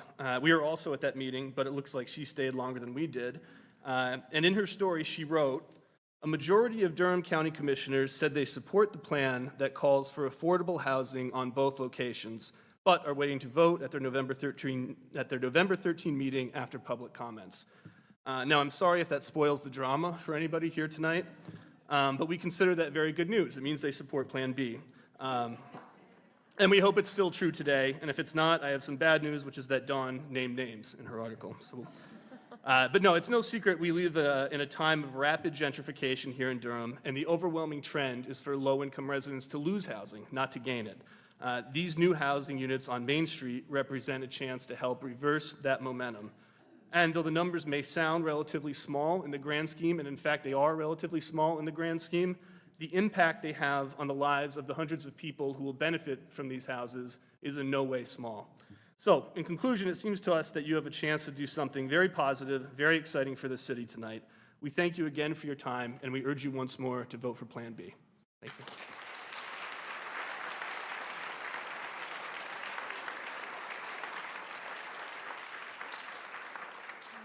We have 2 more speakers, Ahmed Larry Partee and Reba Heggs.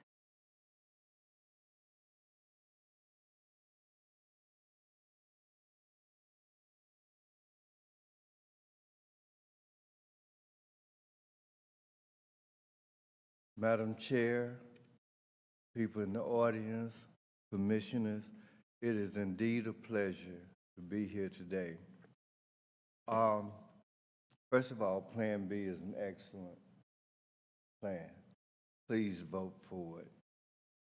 I am here to talk about the homelessness here in Durham.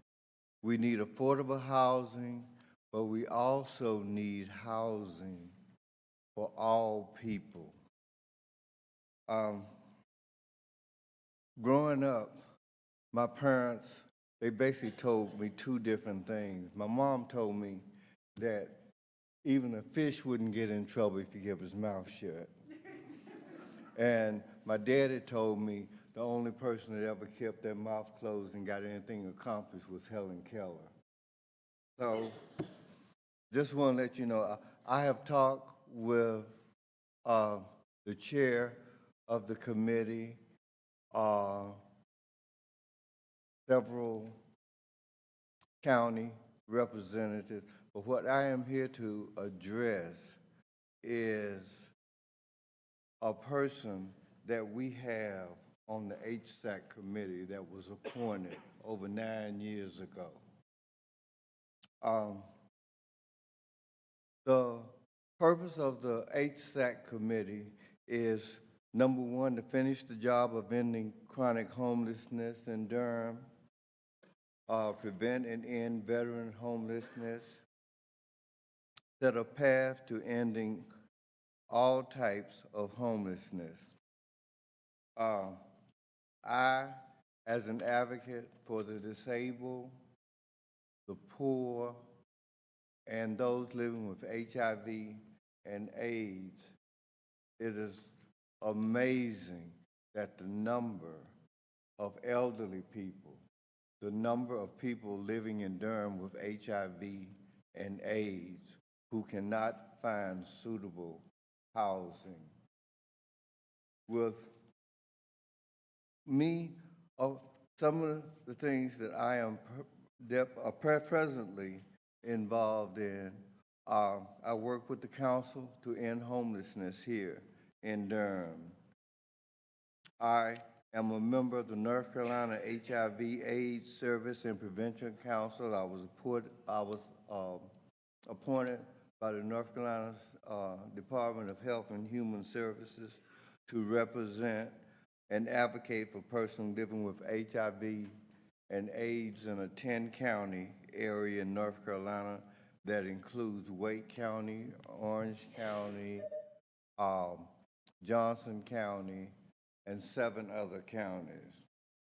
Among our many duties and my passion is fighting for housing rights for those infected or affected with HIV and AIDS.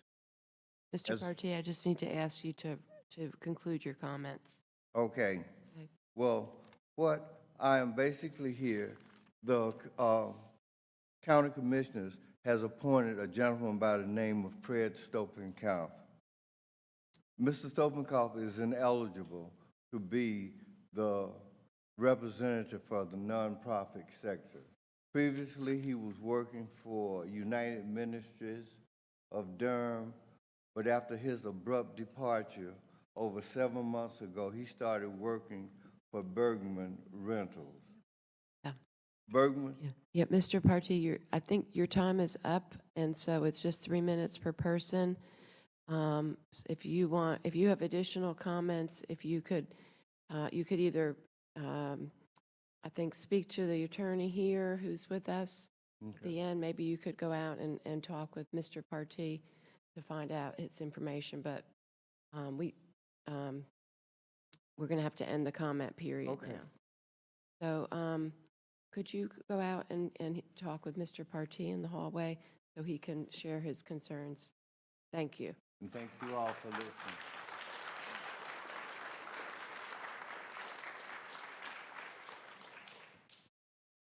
Good evening, Commissioners.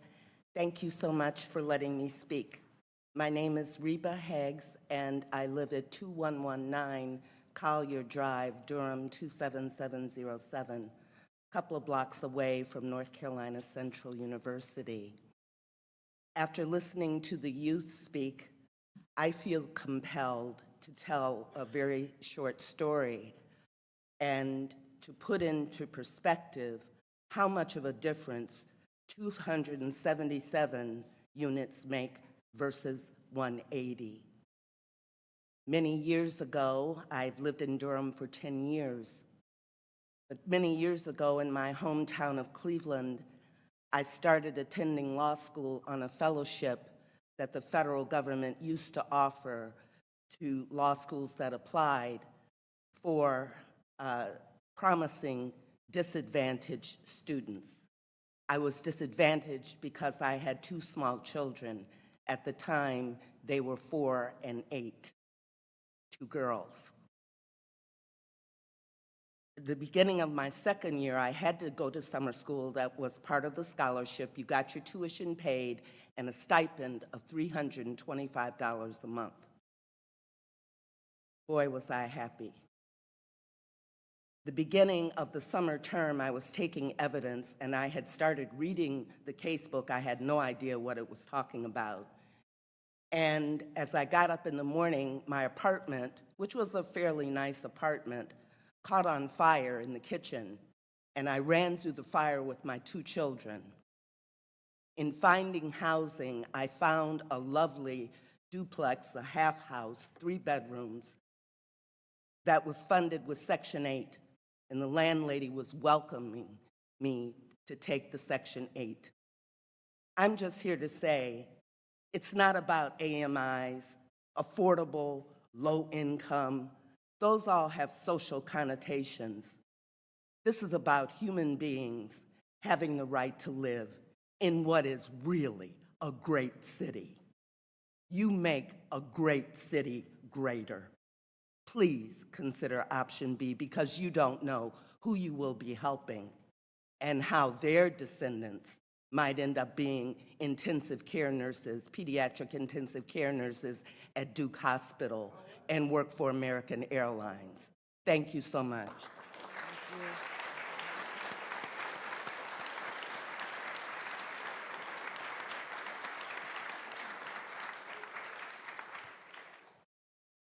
Well, thank you, everyone, for all of your heartfelt comments, and also for everyone who is here to be here and support this moment.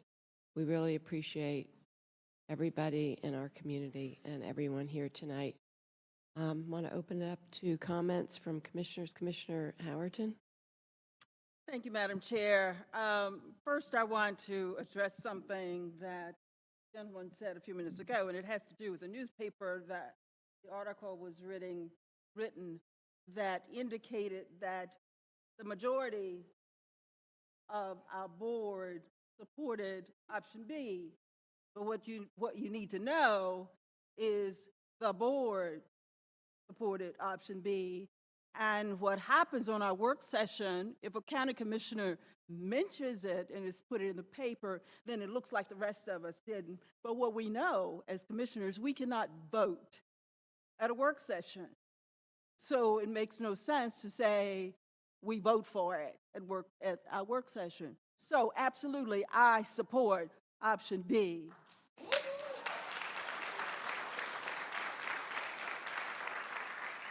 And you know, high quality housing for people that don't make as much money as somebody else is so important. Without housing, you know, for the past year, I've been across the state talking about how children thrive. And children cannot thrive if they don't have decent housing. If the parents are not making money to take care of the needs of our children and making sure that they have housing and decent food and can go to school and get a decent education, they cannot thrive. So when you talk about housing, and if you are, I don't know, I know a lot, if you do, but I know a lot of people that don't make large amounts of money. So if you've got to pay, if you're making $1,000 a month and you're paying $800 of that to live someplace, then you cannot survive. So this is just a start. And when we talk about how soon, it's not going to be soon enough. Because this is something that we need to take care of right away, and nothing happens that fast when it comes to building.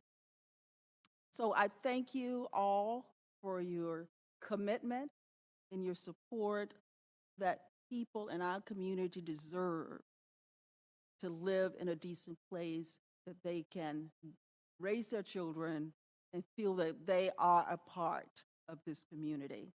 Thank you.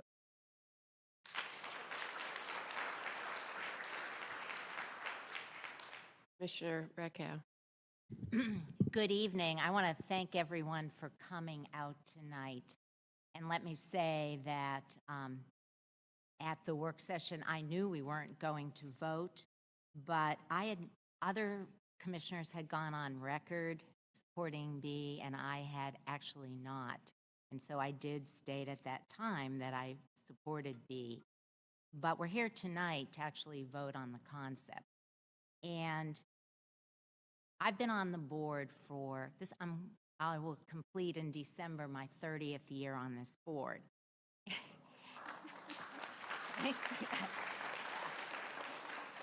And I've seen a lot of important projects. We've done a lot of work on this board. But this project is going to rank right up there with some of the most important.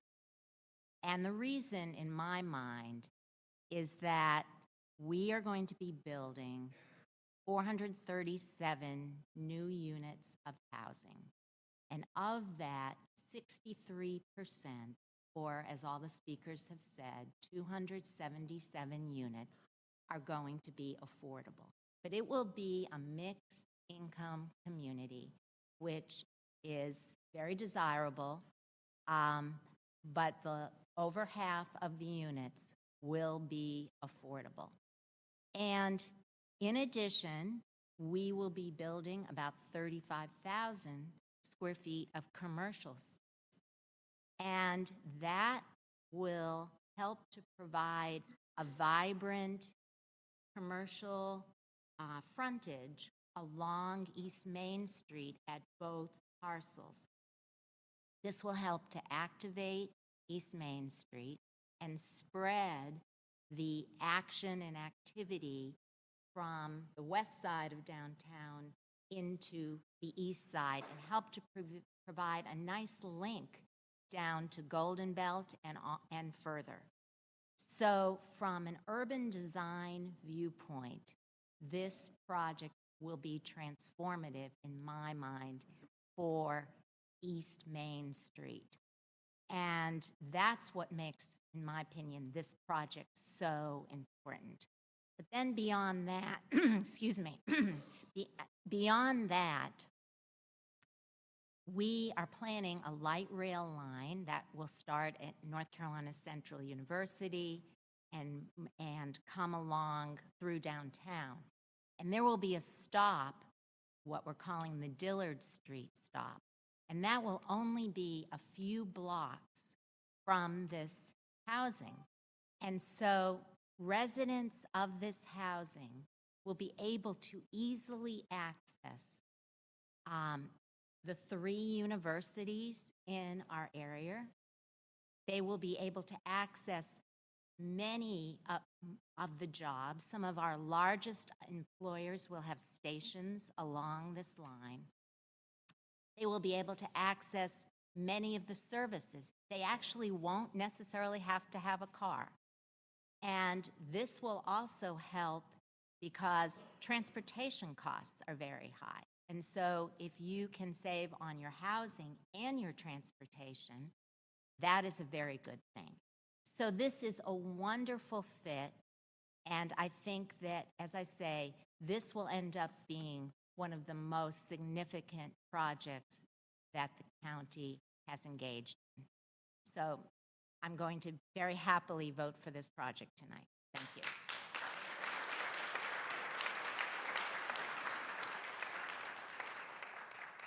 Commissioner Hill. When I was in college, in the mid-90s, I was living in Winston-Salem, and I had 2 roommates, and we had a 3-bedroom apartment. It's a very nice apartment, directly across the street from Forsyth Tech, right down the street from Haynes Mall. Really nice place to live. And it was safe, it was clean, and we paid $375 a month for that 3-bedroom apartment. Yeah. And this isn't a college kid saying it was nice and safe. This is me thinking about it now. It was a nice, safe place to be. And that was a great place for college kids and for the working woman and the working man, right? Now, I moved back to Durham, went to work for IBM, got married, bought my own house, and I didn't look at rental rates as much. But now, when I look at rental rates, I'm shocked, right? Where has that segment of rental gone, right? It just disappeared. It fell into a hole like it's not needed anymore. Of course it's needed, right? It's probably the most necessary part of the rental spectrum. And it saddens me that we look at duplexes and quads in Durham that people had, and they were paying $500, $600 a month. And they said, Mr. Jones, Mrs. Jones, we love having you as a tenant. But what we're going to do is we're going to renovate these apartments. And we want you to come back, but the rent's going to be $975 a month, $1,000 a month, $1,100 a month, right? They know that they're evicting these people. They know that they're pushing them out, right? And there doesn't seem to be any will in the development community to make a profit, a small profit, and have housing for the working class, people who go to work every day, who provide services for us so we can go out and do what we do, right? It saddens me that this has happened, and I think by supporting Plan B, this is a small step that this commission can do to help folk not only have affordable housing, but to have affordable housing downtown. The people that take care of us here in downtown should also be able to live in downtown. I think that's a great idea, right? I want to agree with my colleague, Commissioner Howerton. Yeah, we all kind of agreed on it. We just knew during the work session and before public comment, we weren't going to vote. But tonight, as I said during the work session, the will of this body is to support Plan B. And I look forward to that, and I look forward to seeing our new neighbors here in downtown Durham. Thank you.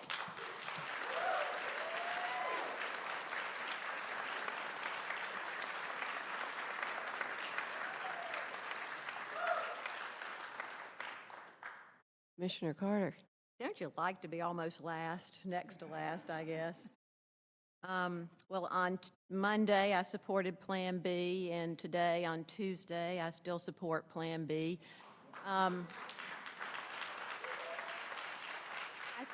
I agree with Commissioner Reckhow. This really does feel like a landmark decision on the part of the county. It's our first foray into increasing the supply of affordable housing. I think I'm correct in saying that.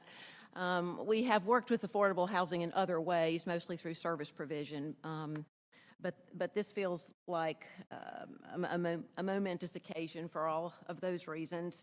And I think that Plan B is the smarter use of the public subsidy, and we want to be smart in how we use our public subsidy to how we use our public dollars to subsidize affordable housing, and also build a parking deck and revitalize East Main Street, all the things that you all have said so wonderfully. I actually have a couple questions. Would it be all right? I'd really like to just try to be sure. As I was reviewing the details of Plan B and Plan A, I realized I have a couple of questions. One of them deals with the lifespan of the affordability of the loan. Maybe Sarah and Marcia are probably the best to answer my question. So in Plan B, $8.5 million total, but a $6.6 million loan, which will be paid back at the sale of the property. Is that correct? Yes, potentially. Potentially. But when it gets paid back, then there'll be no more subsidy going towards housing, and so it will no longer be restricted affordable units at that time. Is that right? That is right, but you do have a ground lease. Let's say 99-year, 50-year ground lease, and through that you will be able to restrict to who they sell and for what purpose. And so there is where you're going to be explicit and say this must be continued to, the use must be affordable housing throughout the period of the ground lease. So whoever the developers, if they sell it to another developer who doesn't want to do affordable housing, they won't be able to sell it to them. Is that what you're saying? Exactly. Okay. All right, wow, that's good to know. I'm glad. I was afraid the answer was not going to be that, so I'm glad to hear that.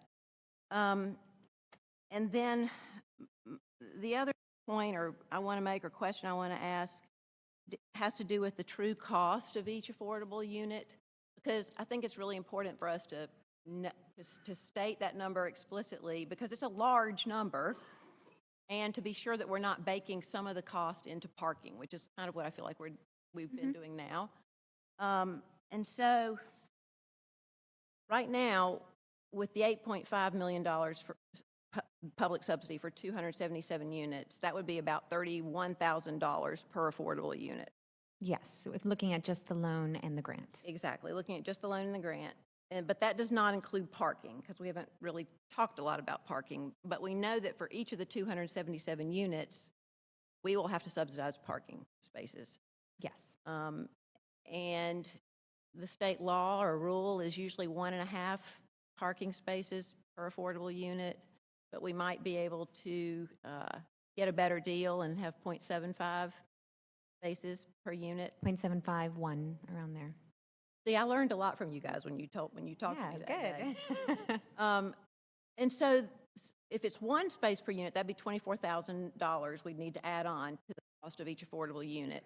If it's 0.75, then that's about $18,000. That's assuming it's $24,000 for a parking space. So that was Not including operating it for. and not including operating. So anyway, you would add the $18,000 to the $31,000, and you get $49,000 per affordable unit. And that's the true cost of the subsidy of these units that the county is taking on. I mean, I think that's a really big deal. And also that translates into a greater total number, of $13.5 million total is what we'll really be contributing, not the 8.5, if you consider what we'll be subsidizing in parking. That's a large, large number.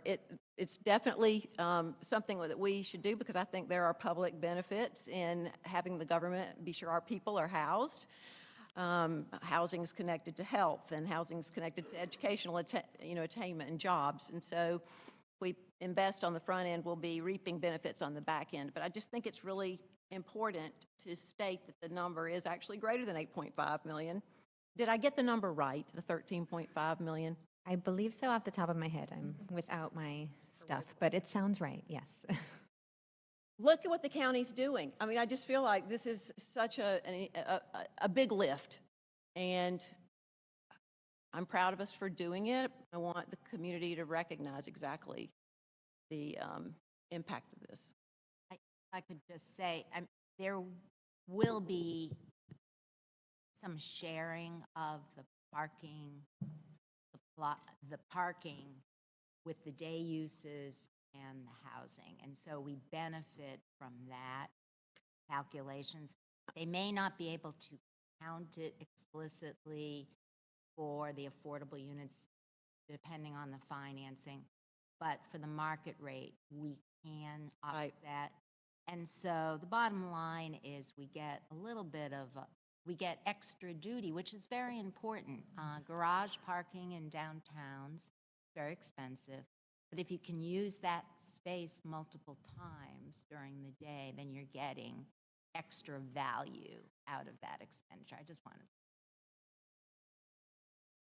Thank you. Well, I will follow all of my very wise, articulate fellow commissioners, and also comments that all of you have stated tonight. And I think that, we're all taking time to make comments, and we're all here because we do recognize, as has been said, that tonight is a very important occasion. For the first time in Durham County's history, Durham County government is taking direct action to create affordable housing. We are all proud.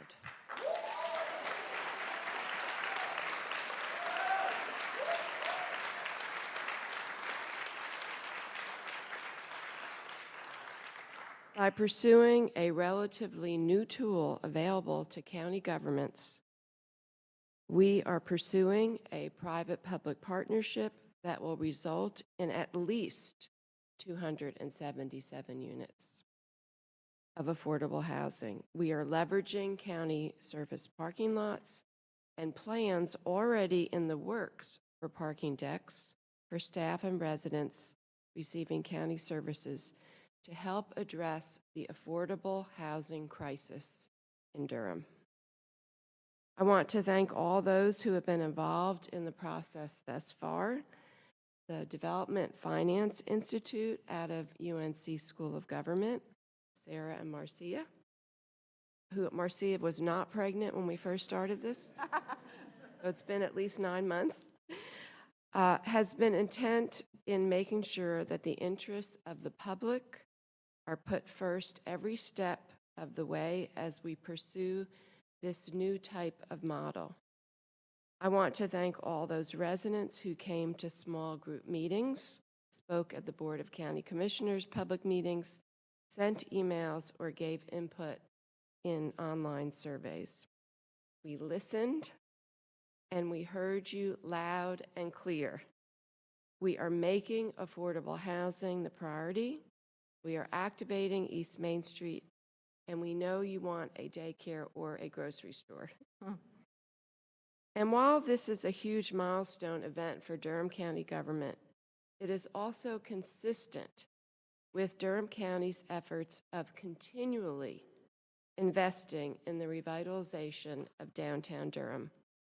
Over the past 15 years, in partnership with the city, Durham County has invested in every major redevelopment project, from DPAC, the Bulls Stadium and American Tobacco, to 21C, the Durham Hotel, the Unscripted, and the Convention Center, to Chesterfield, and the Durham Innovation District. And we will have invested more than $280 million renovating or building signature downtown county buildings, including our courthouse and human services building, to our newly renovated Admin 2 building and main library underway. We care deeply about the future of downtown Durham, about creating a thriving, vibrant, diverse downtown Durham. And that means a downtown Durham that includes affordable housing. Living in these 277 units of affordable housing will be people who use Section 8 vouchers, people who are working in our restaurants and hotels, our first responders, our librarians, and our social workers who will be able to live and work downtown. Permanent affordable housing will create a downtown Durham for all. But we can't talk about affordable housing without talking about transit, as we've heard tonight and our fellow board members have said.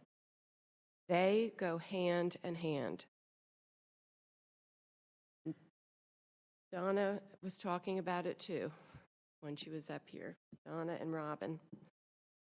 We know that too many people in Durham are cost burdened, meaning they spend more than 40% of their income on housing and transportation. We can't talk about affordable housing and transportation unless we talk about jobs, Commissioner Howerton mentioned, because people need to have good paying jobs so they can afford their housing and other needs. This is why the Durham Orange Light Rail project is so critical to our community strategy around affordable housing. Right now, 30% of all existing permanent affordable housing and 2/3 of all Durham Housing Authority property is within walking distance of a light rail stop. Every planned or in progress city and county affordable housing project is near a light rail station, as well as most of the sites planned for redevelopment and expansion by the Durham Housing Authority. Our new affordable housing density bonus will only be used when people are interested in investing around our light rail stations. So let's just imagine how transformational our county affordable housing projects and 300 and 500 Main Street will be for people. Let's remember Donna and Robin. Imagine the world of opportunities now a short walk away for these residents. Some may not own cars, some may choose to leave their cars parked in the garage, getting some exercise, walking to the train, riding the train for the same amount of time as a bus, but leaving the traffic behind, as the travel time was always the same on a fixed rail line. Less stress, more time with family and friends, better health outcomes. For these residents living at 300 and 500 Main, apart from being downtown and all those opportunities, there will be jobs at each of the additional 18 light rail stations, including our county's biggest employer, Duke University and the Medical Center, which employs 35,000 people, will be a light rail stop away. The VA, NCCU, UNC Hospital, and University, all top employers in the state. Classes at one of our universities or Durham Tech, and healthcare at 3 major medical centers. This is the vision that we have for our community. Affordable housing, transit, and jobs. This is the legacy we are creating now for the future of Durham. Thank you.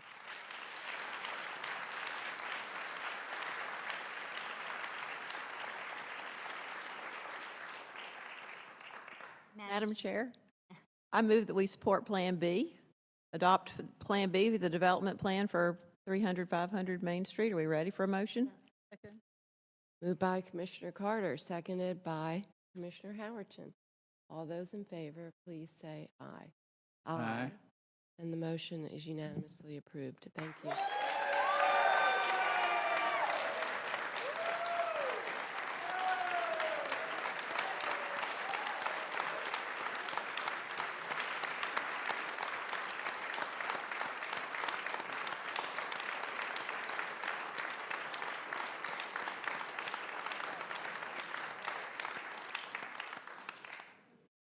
Thank you, and you all do not have to stay for the rest of the meeting. Yes, you do. Everyone sit down. Although if you want to know about Medicaid transformation, please stay. Wait, where are you going? That's right. It's Medicaid. This is vital. That's another reason why it was a momentous occasion, was because the audience was filled. Okay. Usually empty. All right. Well, I mean, what are we doing? Ellen. Do you remember that meeting? Okay.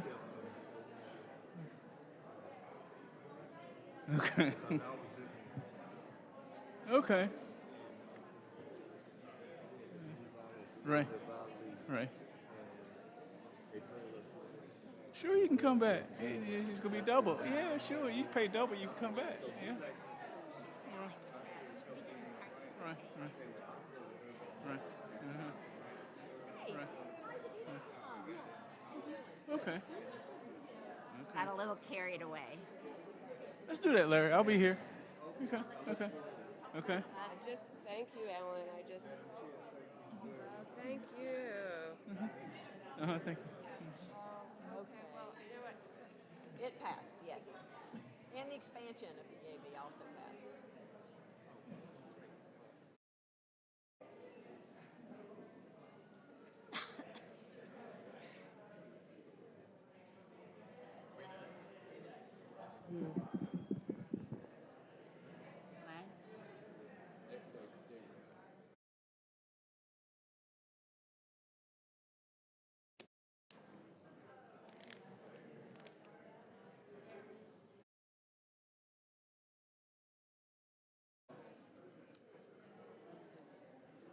You need to ask them to leave quickly. Okay.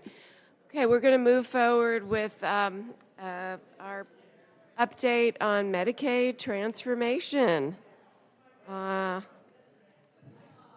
We've got Ben Rose, Fred Johnson, and Gail Harris. Where's the alliance? And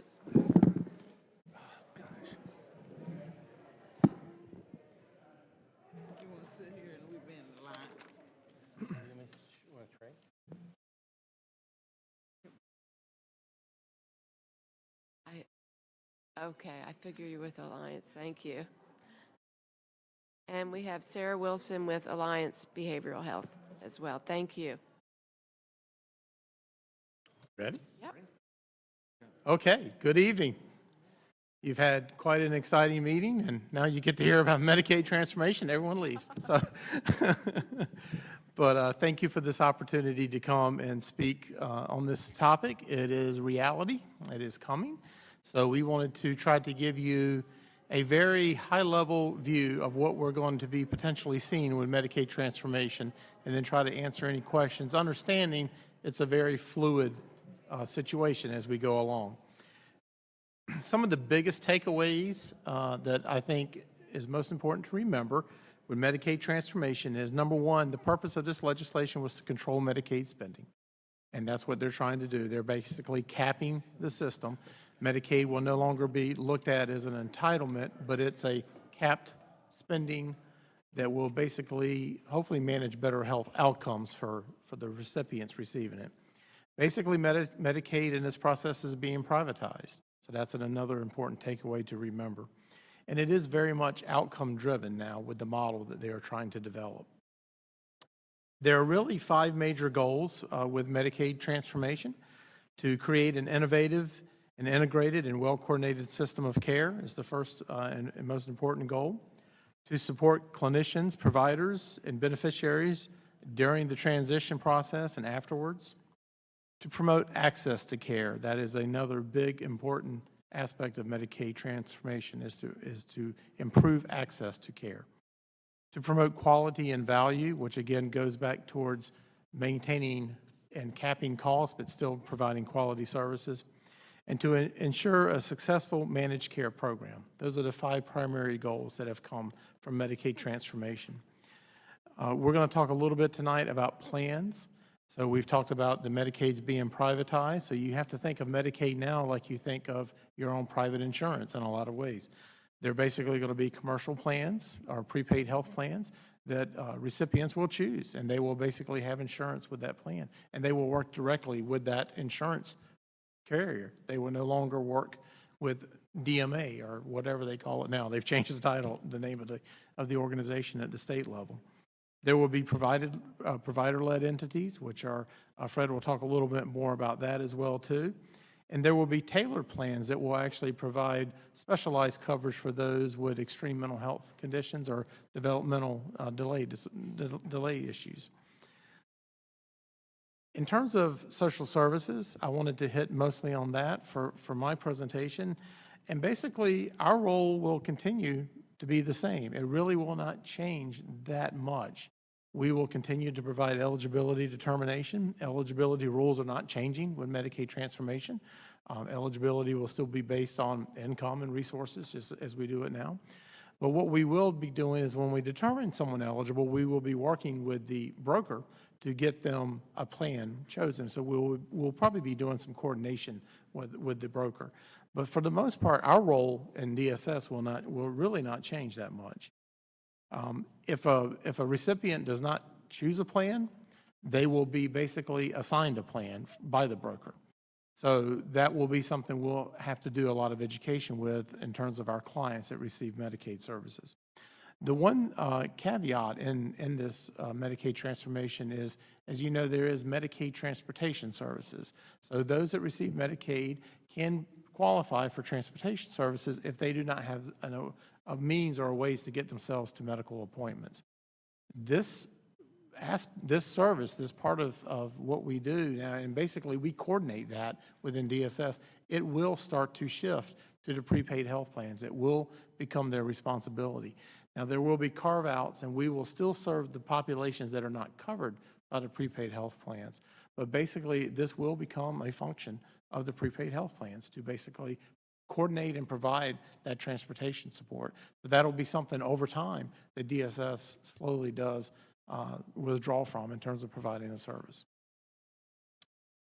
One big important aspect of Medicaid transformation is the social determinants of health component. We are very excited about this. There is 5 basic social determinants of health as part of the new managed care program. They do include food, transportation, employment, and interpersonal safety, and housing, as you've talked about tonight.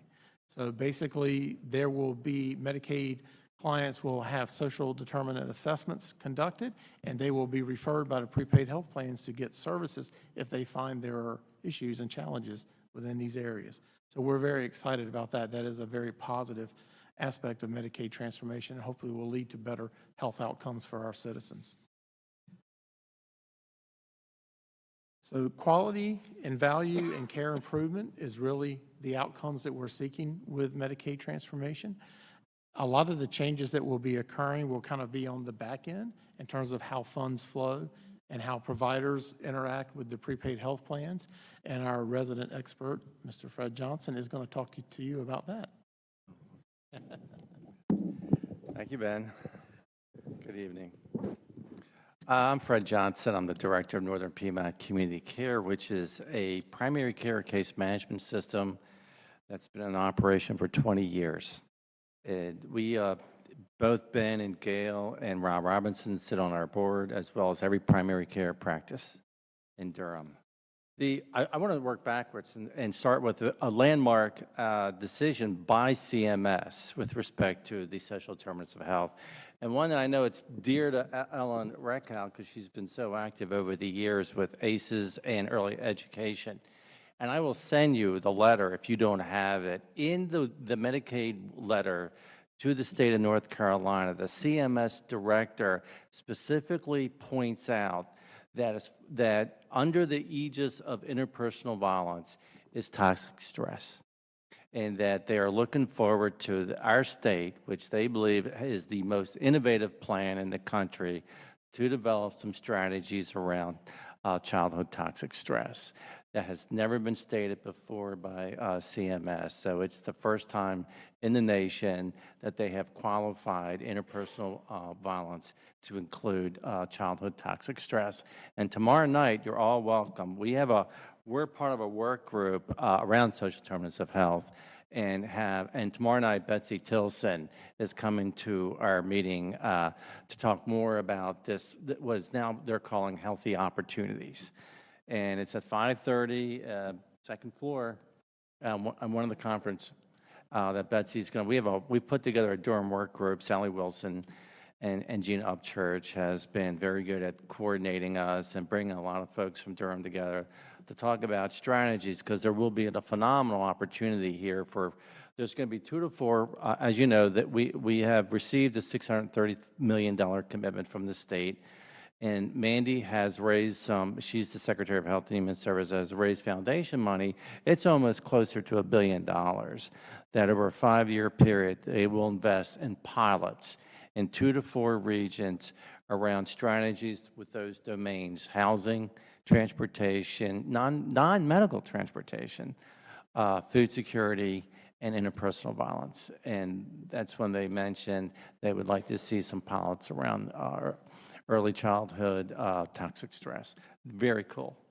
As to the prepaid health plans, we are region, as you know, the state has created 6 regions that they've divided up for prepaid health plans. And it was really a way to figure out how do you, since it is a capped program now, meaning there will be a set budget for each of the prepaid health plans, they wanted to create a way to share the risk across the state. So they've created 6 regions. We're Region 4. As you know, there are 8 plans that have been proposals that have been submitted to the state.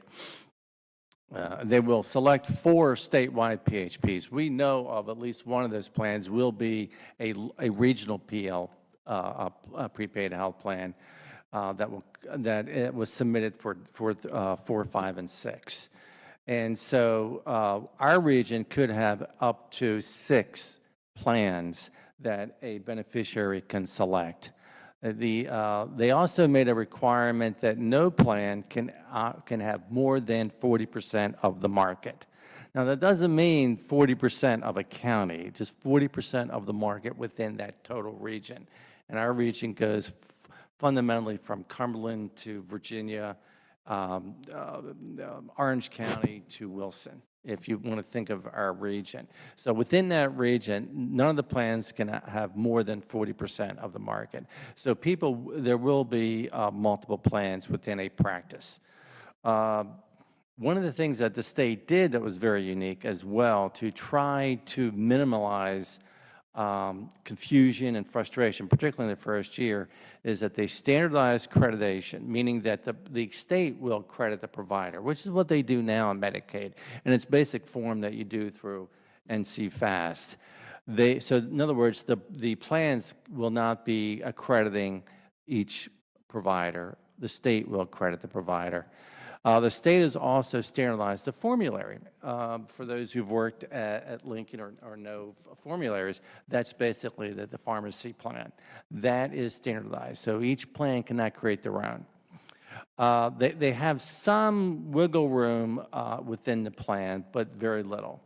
And the other thing they did, which was as significant, is they standardized what is called prior approval. What intervention will require prior approval will be standardized by the state of North Carolina, not the practices, which would reduce a lot of consternation within a primary or a specialist practice, wondering, is this on this plan or is this not on this plan? Now, one thing the plans can do, and I do know one of them is seriously considering it because they do it in their Medicare Advantage plans. One of the plans is actually proposing that nothing will require prior approval. So you can reduce so if there's 17 things on the list by the state, a plan can come in and say, well, we're only going to do 10. That's fine. They just can't go above the number or above what's been required. So that's very unique to North Carolina. So those things are actually, those three items are very unique to the North Carolina waiver plan, very different than any of the other states. There will be, as you know, it's about 75% of the Medicaid population will be in the plan. And for Durham, that's roughly, I think we're looking at 40 to 45,000 folks who will be in the plan. There will be carve-outs. One of the larger carve-outs, besides the next year's behavioral health population, is what is referred to as the duals. And that is an individual who has full Medicare and full Medicaid. And today, roughly, in my program in Durham, that's about 5,000 people. So they will remain in the standard fee-for-service Medicaid plan for a few years, for at least 2 years. I mean, they're in the waiver as at some point transitioning over, but they will not. We won't start in November with the dual population. I'll leave the rest of the carve-outs for the ABH folks. I think the other thing that they did, which was kind of interesting, is they've created tiered processes for primary care. A primary care practice can enroll as an advanced medical home 2 or advanced medical home 3. Currently, all the practices in Durham in our network are Carolina Access 2, and they can automatically be enrolled as a advanced medical home 2. They've created a new concept called advanced medical home 3, whereby the PHP will be mandated to negotiate a care management payment plan to that practice that will go right through the PHP to the practice. So if the practice wants to take ownership of care management and what we consider to be analytics, they will receive an additional payment to do that. And that's called Advanced Medical Home 3. The other thing that they did, which was kind of interesting, is that attestation is happening now. They want to know by February when they announce who won the plans, what practices will be 2s and what practices will be 3. And ultimately, they hope to phase out 2 and create another tier called 4. That's unique to this plan, and frankly, that's the one that we're spending our time on now with our practices and describing what is a 2, what is a 3, and all that is done through the NC Fast system. They've already built the templates. You go on and you fill it out, and you choose as a practice whether you're a 2 or a 3. The final thing is, as you know, and we'll talk some more about this tomorrow night, is that the state has a contract with an organization to build a statewide resource and referral system. And that will be tied directly back to the screening of the social determinants of health by the PHP. So when they screen and identify an issue, they have a website now that will then be able to say to the beneficiary, have you checked this out? Have you checked this out? Whether it's a food bank or going to the housing authority for Section 8 or a new apartment. So that is new to the state, and they've already selected their vendor, and they've already are building that platform. And one of the neat things about that platform that we've heard at our meetings is that it will have a nice little feedback loop, and because one of the issues we always have with referrals is you don't know what happened. There isn't a true feedback loop, and that's built into the mandate of the contract, that at some point that referral system sends back to the state system saying they're on a waiting list, nothing's going to happen, or yes, they've been taken care of. So that was an important piece that the state required in this new platform. I think I've covered all my pieces. Good evening. We've been together a long time today, going on 12 hours. But We passed the 12-hour mark. Yeah. 12 hours. Yeah, we started today and we're going to finish today. But I'm going to talk briefly about what public health can expect. We're not real sure what to expect at this juncture. We've been one of the last things that they're trying to firm up. What we do know is that there will be carve-outs that will impact public health. Dental will be carved out across the board.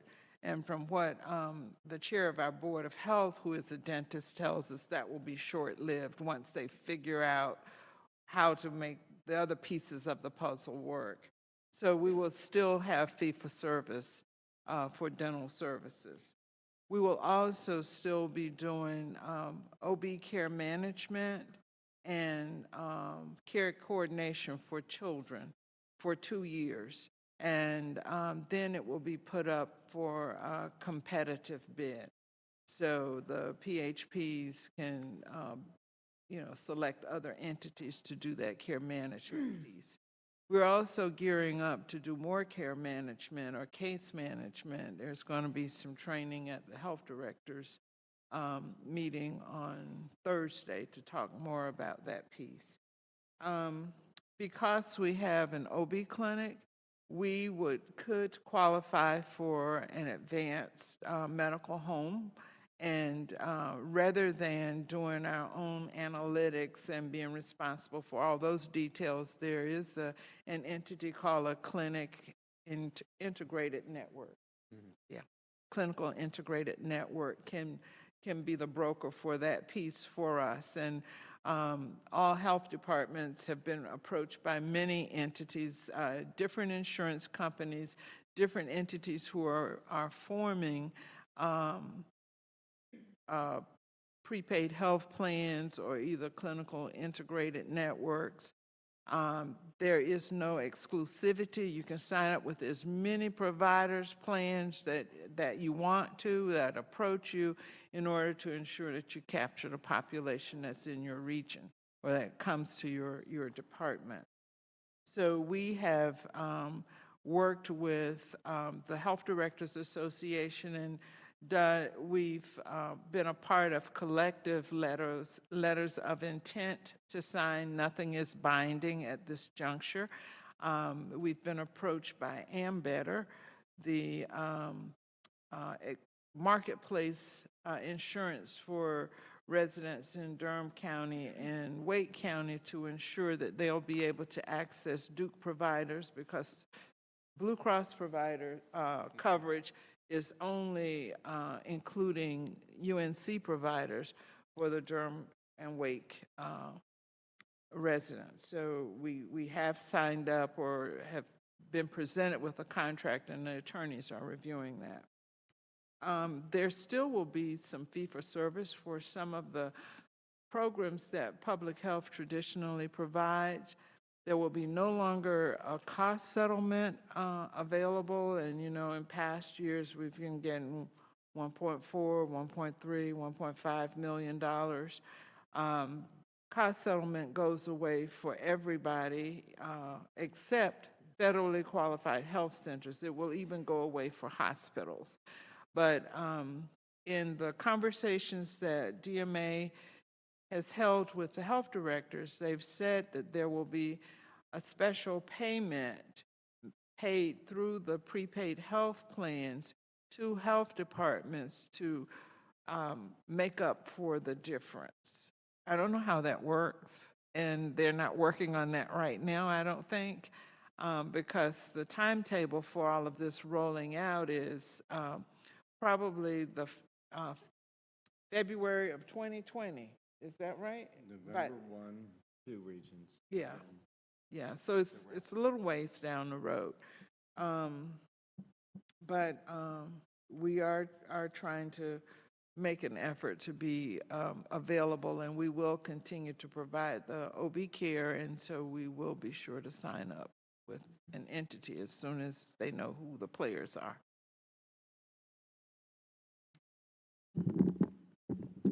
Good evening. My name is Sarah Wilson. I'm from Alliance Behavioral Health Care. As you can see, I'm not Rob Robinson. He had another commitment. And being last on the panel, I'll do my best to be succinct to a very non-succinct topic.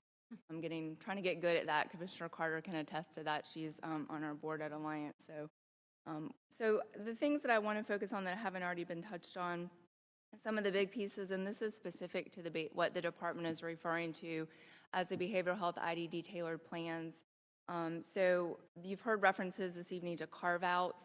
Essentially, that's what the current system looks like today. Behavioral health is carved out, although really we would argue that we've been carved into managed care for quite some time. So we've been operating on a capitated payment per member per month for the individuals that we serve. Really, we went live with that in February of 2013. So moving forward as part of Medicaid transformation, not only will we as a tailored plan be covering behavioral health services for the individuals that we serve, but we will also be doing integrated care. So that means we also have to incorporate physical health as well as the pharmacy, which you've heard reference to earlier. So our capitation amount's going to have to change drastically to actually twice. One, to account for a smaller population, which I'll get into that in just a second. And then the second point in time would be when we need to start being able to cover physical health and pharmacy benefits for our members. So in terms of populations and kind of who falls where, the commercial plans and the PLEs that you heard reference to earlier, they will be providing a product called a standard plan. Basically, the majority of the Medicaid population is going to be in the standard plan. It's the individuals that the department is referring to as the mild to moderate when you think of someone's behavioral health needs.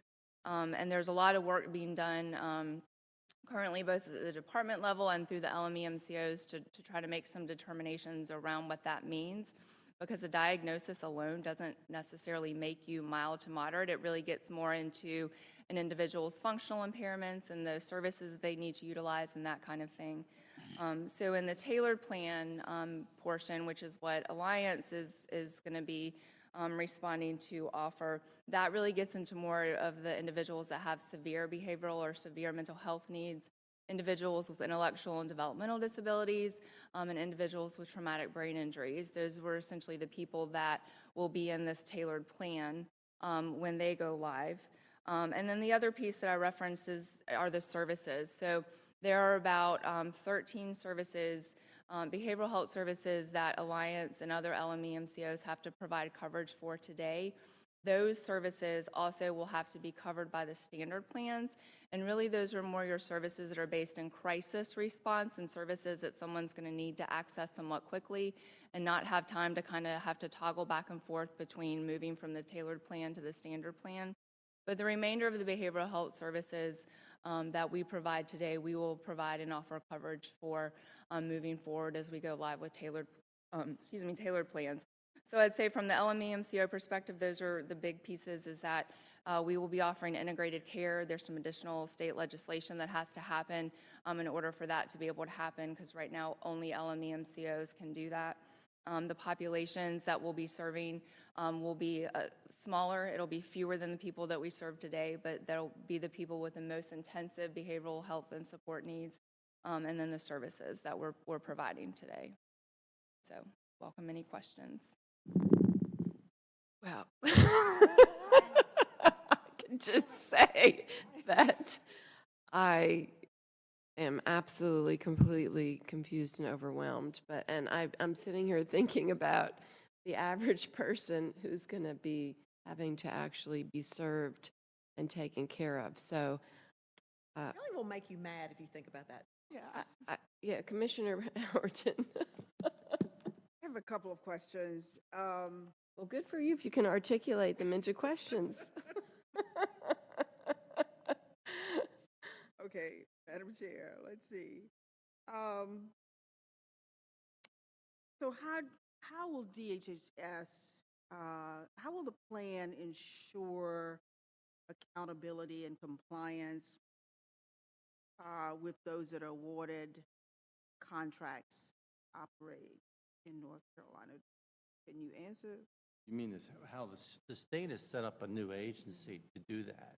So you have, there is an agency. So there is a new agency that will actually be well, there's two things. The plans had to enroll as insurance plans. So the commissioner of insurance had to approve them as an insurance plan. You have to be located in this, have an office in the state to be in they all did open up offices. But the state has set up a whole separate new agency. It was part of the legislation that will ensure the compliance of the contracts. It will be the largest contracts the state has ever awarded, because they're all going to be over in multi-billion-dollar contracts. So will it be separate from Alliance? Oh, for sure. Yeah, the entities that are going to be offering the standard plans. Could you move the mic over a little bit? We use the word plan a lot and when we talk about Medicaid transformation, but essentially the entities that will be offering a standard plan essentially as a healthcare product will be your commercial plans, and then the provider-led entities that were referenced earlier. So in terms of all of that being commercialized, yes. However, for the tailored plans, at least in the first 4 years of the contract award, that's really essentially kind of your last piece of publicly managed and public oversight in terms of Medicaid oversight in North Carolina, because there's going to have to be some legislative changes to allow us to do what the department's proposing as part of Medicaid transformation, but we're essentially remaining public oversight for the tailored plan specifically. One way to think about it is, you have Medicare Advantage now for the Medicare population, right? You can stay in straight Medicare, or you can enroll in Part C, which is Medicare Advantage. So in essence, Medicaid will have 6 Advantage plans. They will be overseeing it along with CMS. Those plans, no differently than CMS oversees the Medicare Advantage plan in terms of compliance to the regulation. So we will have between 4 and 6 Advantage plans. No different than a senior signing up for a Medicare Advantage. In fact, we're in our enrollment period now. And Commissioner Howerton, if I might add to that to answer your question around how is the department going to ensure quality, the department has published several what they call concept papers that get into a little bit more detail around each of these functions. Okay. And they did publish one on quality metrics for the plans. If you're interested in reading, we could certainly probably get that information to you. Okay. The other thing that will give you a good kind of inkling into what the department is going to be requiring of these entities operating standard plans is in the standard plan RFP.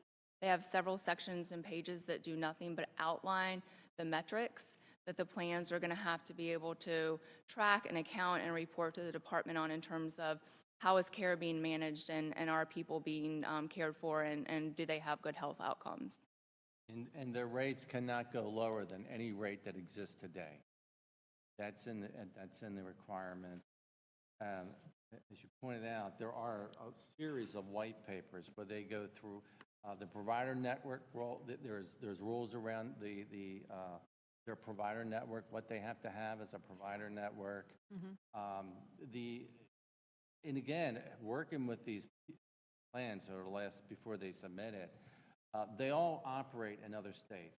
They're very sophisticated, and they know what they're doing. And they're looking forward to being in this state, and they've gone through this. So they were quite clear on what they knew, and they even said that they were very impressed with the amount of white papers that was coming out from the state. So as there was very little confusion as what those requirements would be for them. It's going to be interesting on how the state's going to make it. Yeah, I'm wondering how much of a hardship is it going to, what's the difference? I mean, the administrators are one group of folks, but the hardship on people, is that going to be increased as far as the patients? Will that hardship be greater than it is now? Sorry. Okay. Yeah, let her. Commissioner Howard, I just wanted to piggyback on that. Commissioner Recca? So I didn't hear what you said. I'm sorry. I think there's, the providers are not changing. Folks will come into DSS and roll in Lincoln or roll in Duke Family Medicine. The confusion will be selecting the plan, which is most folks have never had to sit back and choose a plan. So by June, all the Enrollment Benefit Center, there will be an independent enrollment benefit center, and they will have ombudsmen in all the communities. They are to educate the population on those different plans. And I think that's where the confusion's going to be from the perspective, because they will be asked to make decisions that in the past were never asked of. It was, you enrolled in your practice and you were, I think the providers, particularly in primary care, are concerned because when we went through the change with NC Fast a few years ago, that system had some real hiccups, and a lot of people were dropped. And I think there's more concern about, are these systems going to be working correctly so that we know who their plan is and we know who their provider is. And the provider gets reimbursed, and everybody understands you're in this PHP plan, but you're a Lincoln patient. You're in that PHP plan, but you're a Lincoln patient. And you have to think, too, the enrollment broker is like a navigator.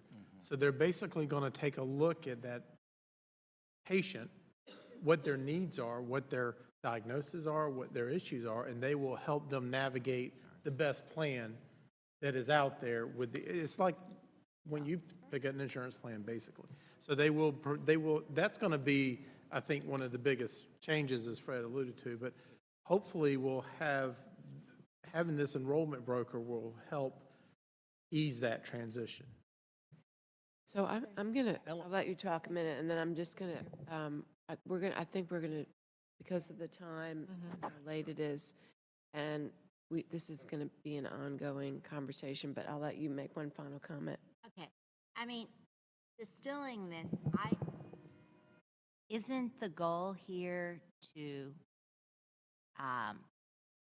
provide a medical home and try to integrate medical services so that people aren't running to emergency rooms and whatever, that they establish a relationship with a primary care provider and then get referrals and whatever? I mean, This is very important, and it should ultimately lead, I mean, I think the big takeaway is the state's trying to provide more comprehensive, better medical care for our low-income population.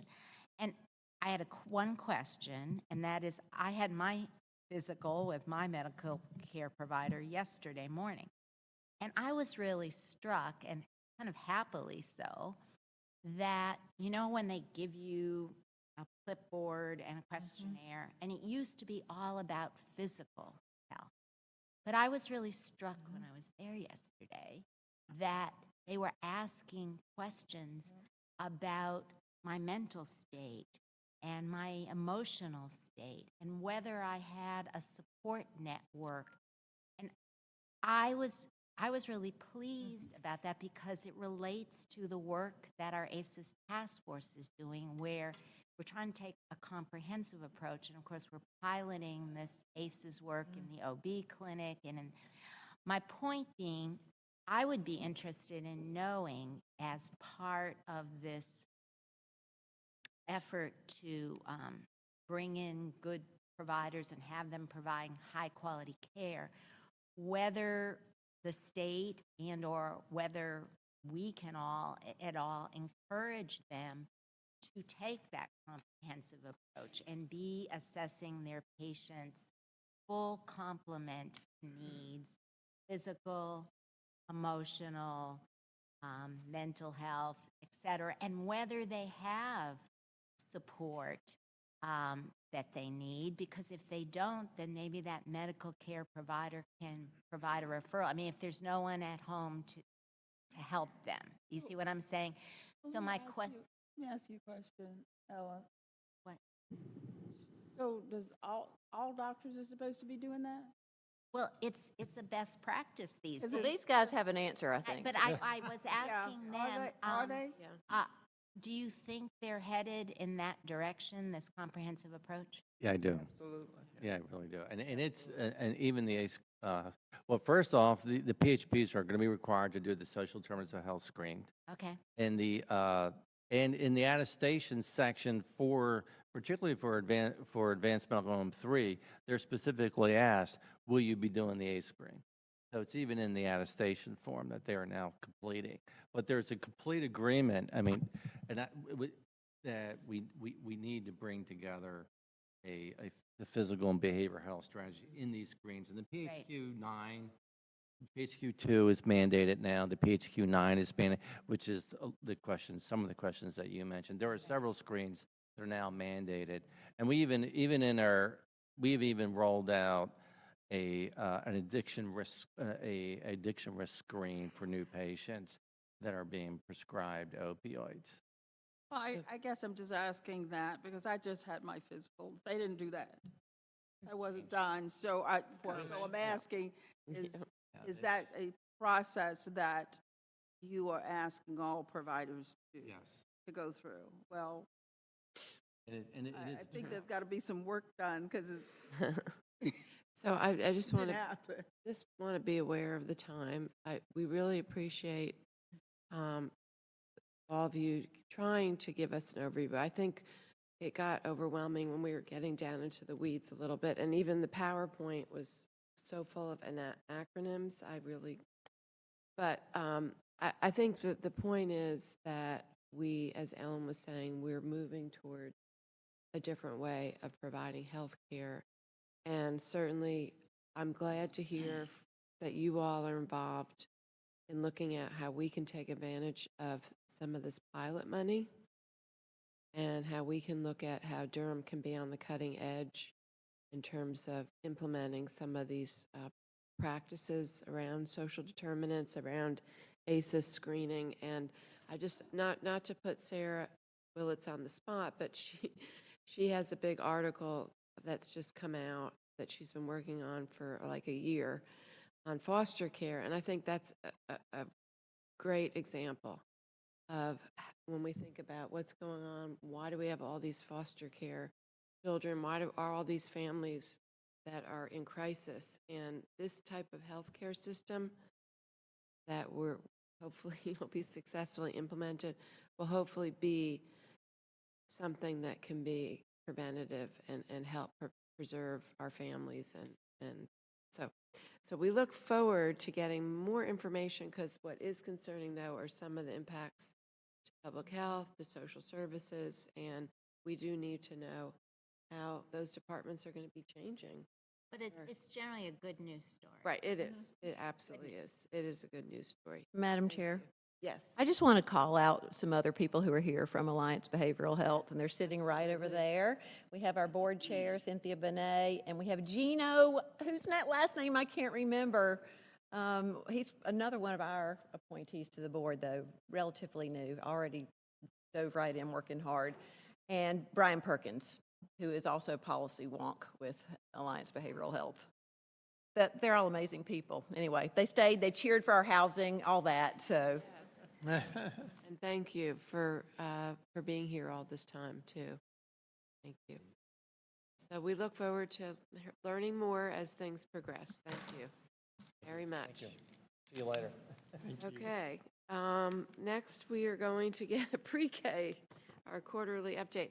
Just want to, I'm going to do Commissioner Carter's bidding here and say these were all things that were supposed to be on our work session, and we pushed them onto our night meeting, and what time it is. Yeah, I just want to say I think this is not a good idea.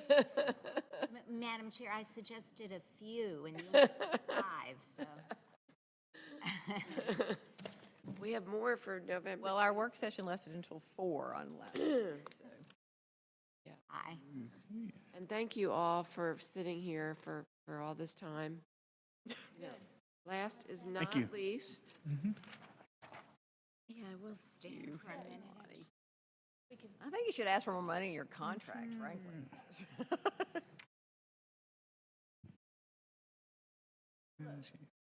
That's right. Do like the kids.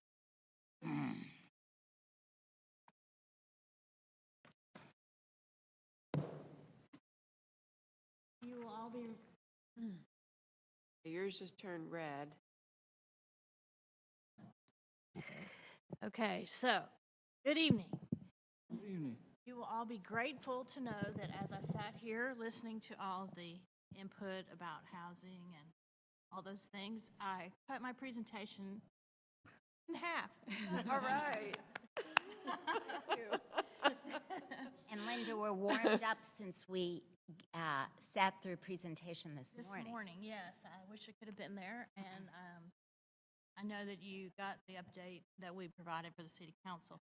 So I'm Linda Chappelle, Senior Vice President of Child Care Services Association, and I am joined by my colleagues, Monty Griggs, who's the Director of our Quality Improvement Services Technical Assistance, directly working with our child care provider community, as well as all across the early education system, and Alex Levis-Dlott, who is our new Durham Pre-K manager. Some of you have met her, but some haven't.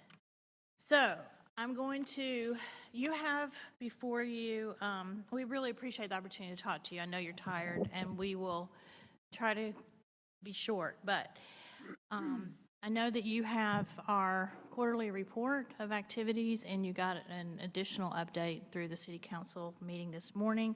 So I'm only going to talk to you about the highlights. I'm not going to talk about the report that you received. If you have questions, I obviously left a lot of time for questions. So I'm just going to briefly refocus us on what matters. So as you know, Durham County has committed to equitable access to high-quality preschool for all children in Durham. And this really historic local public investments will be braided with other funding from state and federal sources to increase our opportunity for our youngest students. And that really matters. So I just want to, we keep talking about preparing for school, preparing for career and all that, but what we need to remember is that every day of a child's life in a program is their life. We're not just preparing them, we're making sure they have great experiences.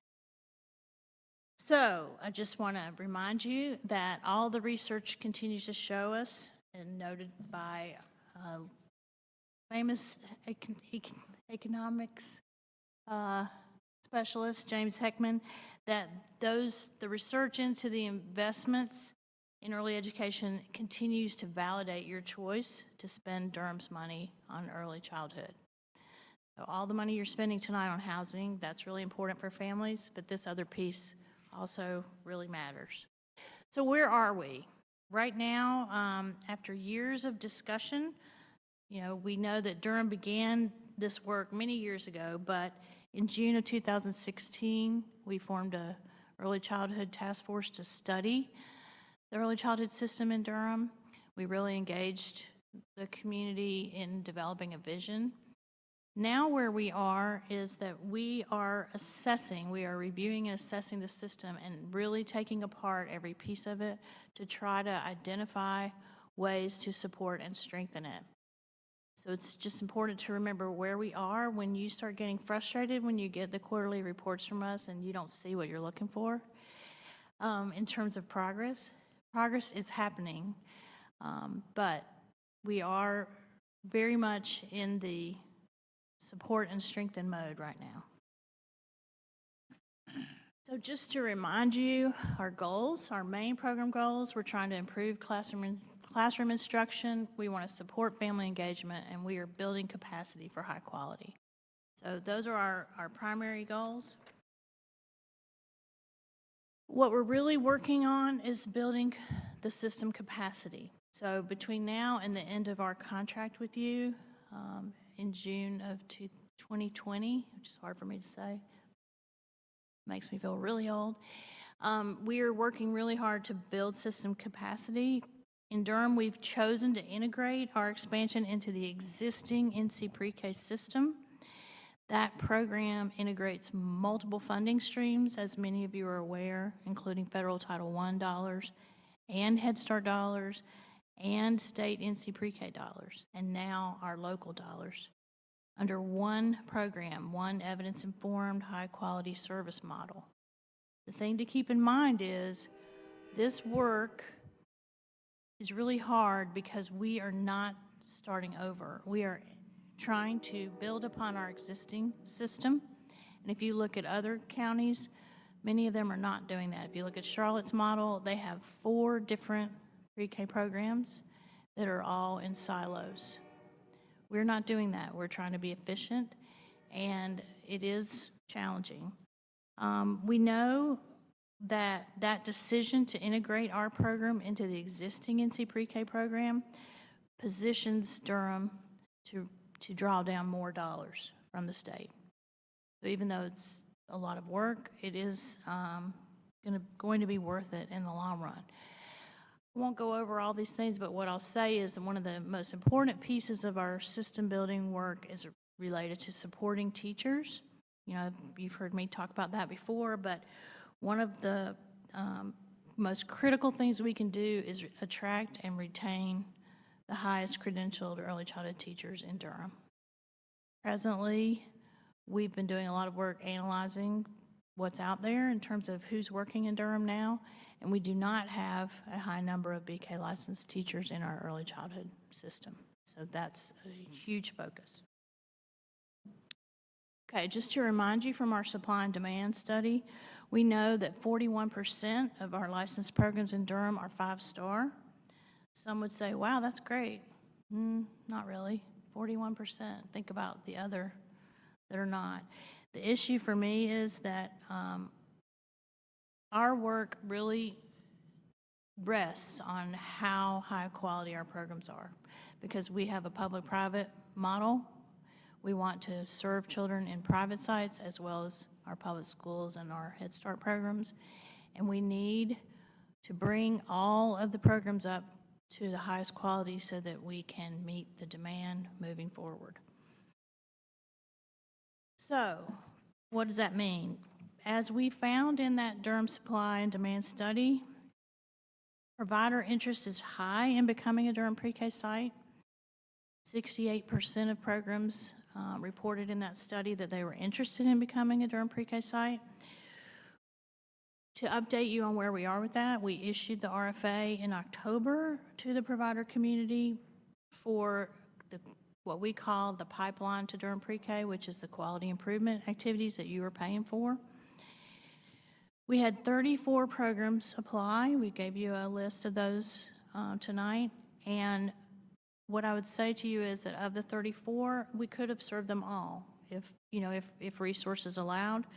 We selected 18. We were budgeted for only 15, but we were able to select a couple of extra ones because of lapsed salary. Some of the positions that you're paying for, there was a lag in hiring, so we had a little extra money, so we picked up 3 extra sites. And we waitlisted 5 in case there's turnover. The other 11 were not enrolled, and we encouraged those people to not give up on it, and encourage them to apply for cohort 2, which will take place in fiscal year 2020, so next summer. So these programs will complete a minimum of a year of rigorous technical assistance, and these programs were selected by a team of early education professionals from a scoring rubric. Programs are not, this is a critical piece I want you to keep in mind as someone comes to you and complains. And that is that programs are not required to participate in the pipeline. They don't have to be in the quality improvement pipeline to be considered to be a Durham Pre-K site. They're strongly encouraged to. We want them to take advantage of all the professional development and activities to improve quality. But a program that is not in the pipeline will be able to apply, and if they can demonstrate that they're already at that quality level, they could be considered to be selected to be a Durham Pre-K site. And I just want to mention that because some sites that I've talked to since the RFA closed said, well, I know I missed my chance. And the issue is not that you missed your chance. It is that we are investing in a pipeline to build capacity, but it is not exclusive. You don't have to be in it to be selected. As we work with interested sites and as we selected sites, we are bearing in mind that over a quarter of our Durham census tracts, we found in our supply and demand report, remember, that over a quarter of Durham census tracts with more than 50 low-income children in them, 50 low-income preschoolers, have no publicly funded preschool space in their area. So we know basically that there are 6 low-income preschool children for every 1 public space. Okay, so continuing to talk about building our system capacity, we are focused really upon growing the community support and making sure we develop an accessible system for families. That is key. All of our work is moving toward that. What we have now is we don't have enough awareness of available programs, but we haven't invested in awareness because we didn't have enough space anyway. So that's an important thing to keep in mind. So from our supply and demand report that you've already seen this slide, but I wanted to remind you that as we work hard to make the program responsive to families, we know that there's strong interest in a diversity of preschool settings. So our recruitment work for the pipeline reflects that diversity that's desired by parents. So we feel like that your trust in us to shepherd this program means that we are being responsive to the things that were found in the supply and demand study. As we expand those public preschool services in Durham, a governance committee will examine and decide key issues, such as whether these services will be universally available or targeted. Whether we will charge a fee on a sliding scale. We know what parents have said. We've done a great deal of work in cost modeling based upon the Durham Public Schools scale and based upon other programs that are out there. So that's a critical piece in terms of what a sliding scale might look for and whether or not we're going to serve families first. I see you, Ellen.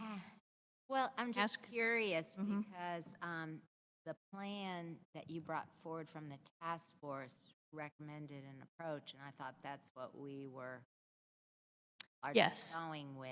And I'm not sure we have the resources to, I mean, I thought we were going to target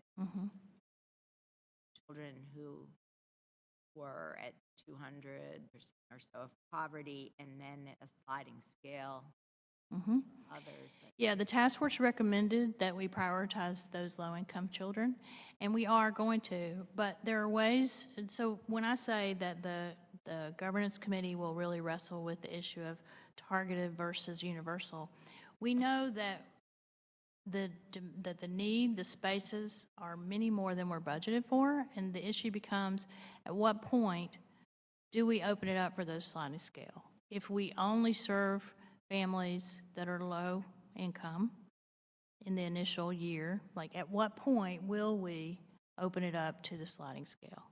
And how, and not whether or not the program will be truly universal. Obviously, that will be up to the community to decide through the commissioners in the long run in terms of how much investment.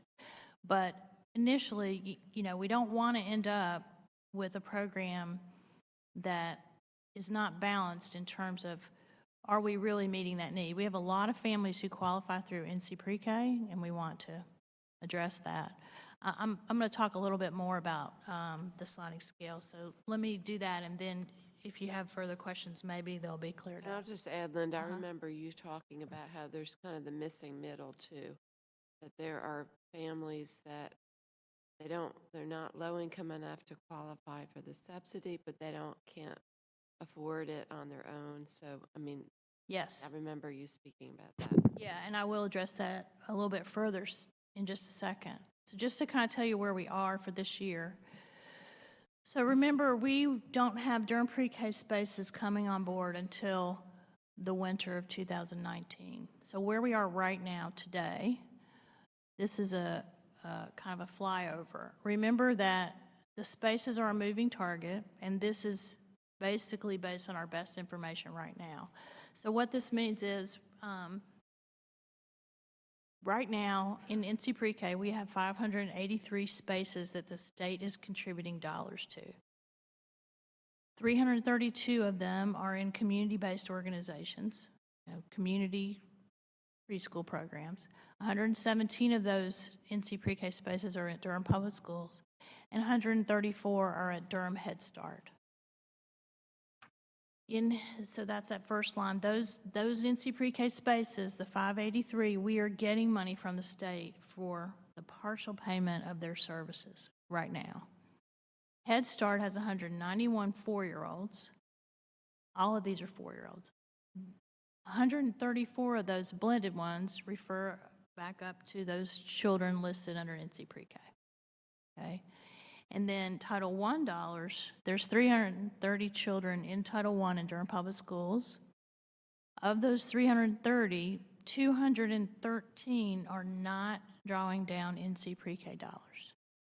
117 of them are drawing down NC Pre-K dollars and using Title I dollars to serve.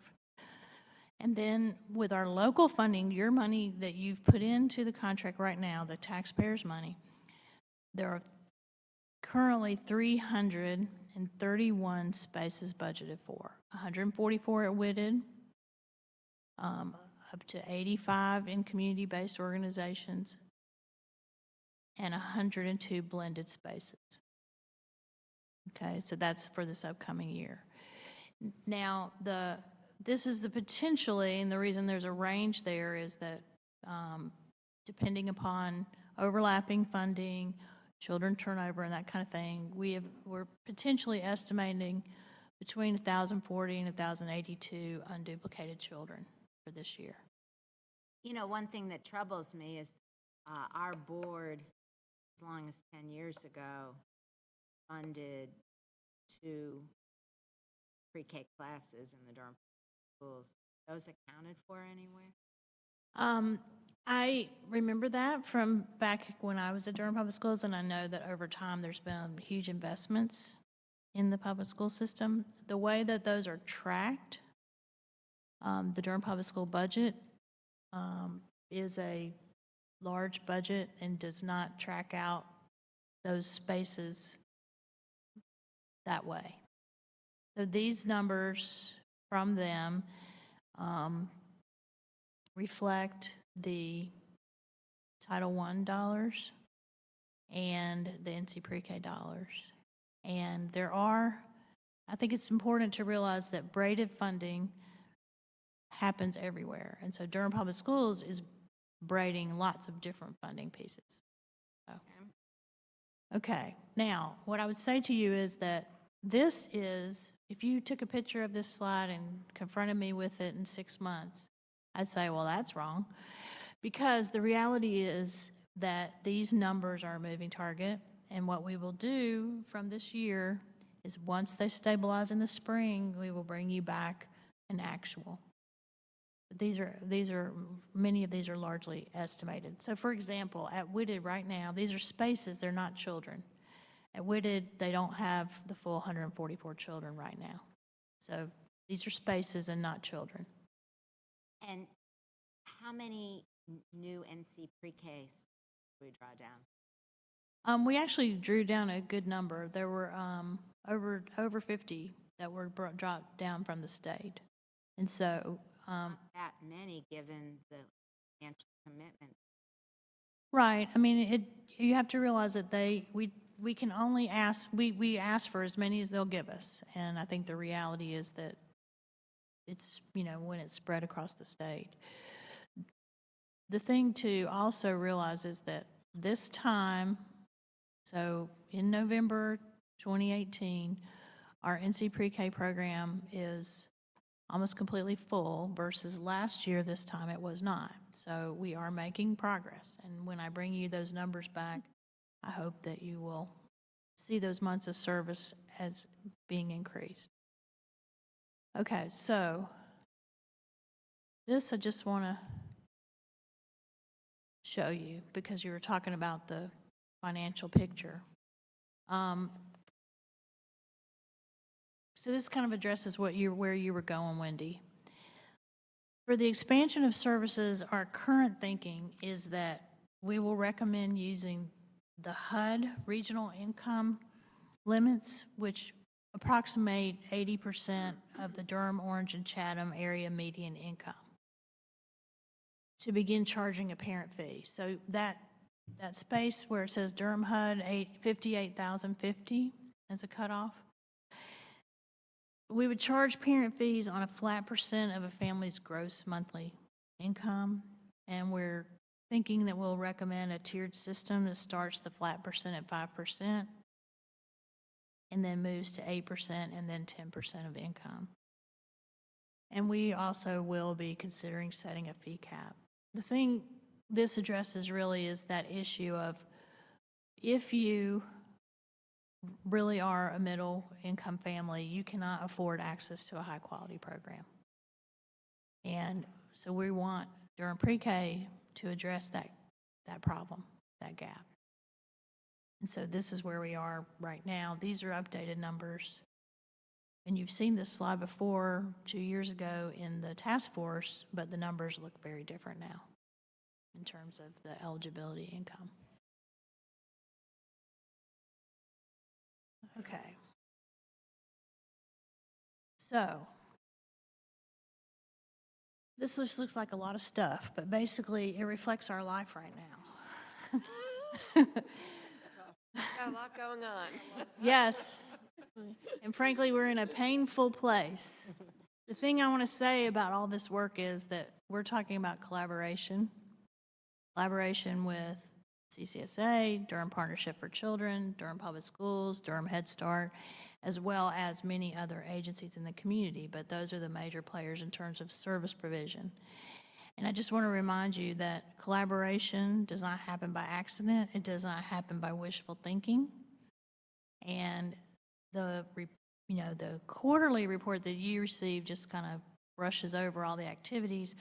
Drew Cummings, our liaison from the county to our work, gets a monthly report that is very detailed every month about all the work. What I'll say also is that from our work on the task force, we estimate that about 1,136 Durham 4-year-olds who come from low-income families each year do not have a program to access. So the funds that you've allocated, don't come near that 1,136 number. And so we know over time, my hope is that all those people who came here about option B will have that many people in the room trying to get more money for Durham Pre-K in the future as we build that program so that we can provide access to families in a broad way. Okay, just, as I said, I cut out most of my presentation so that you guys could try to stay awake at the end of the day. But I will say to you that this work that we're doing to expand opportunities for children in Durham is really supported by other things going on, most of which I didn't even put on the slide.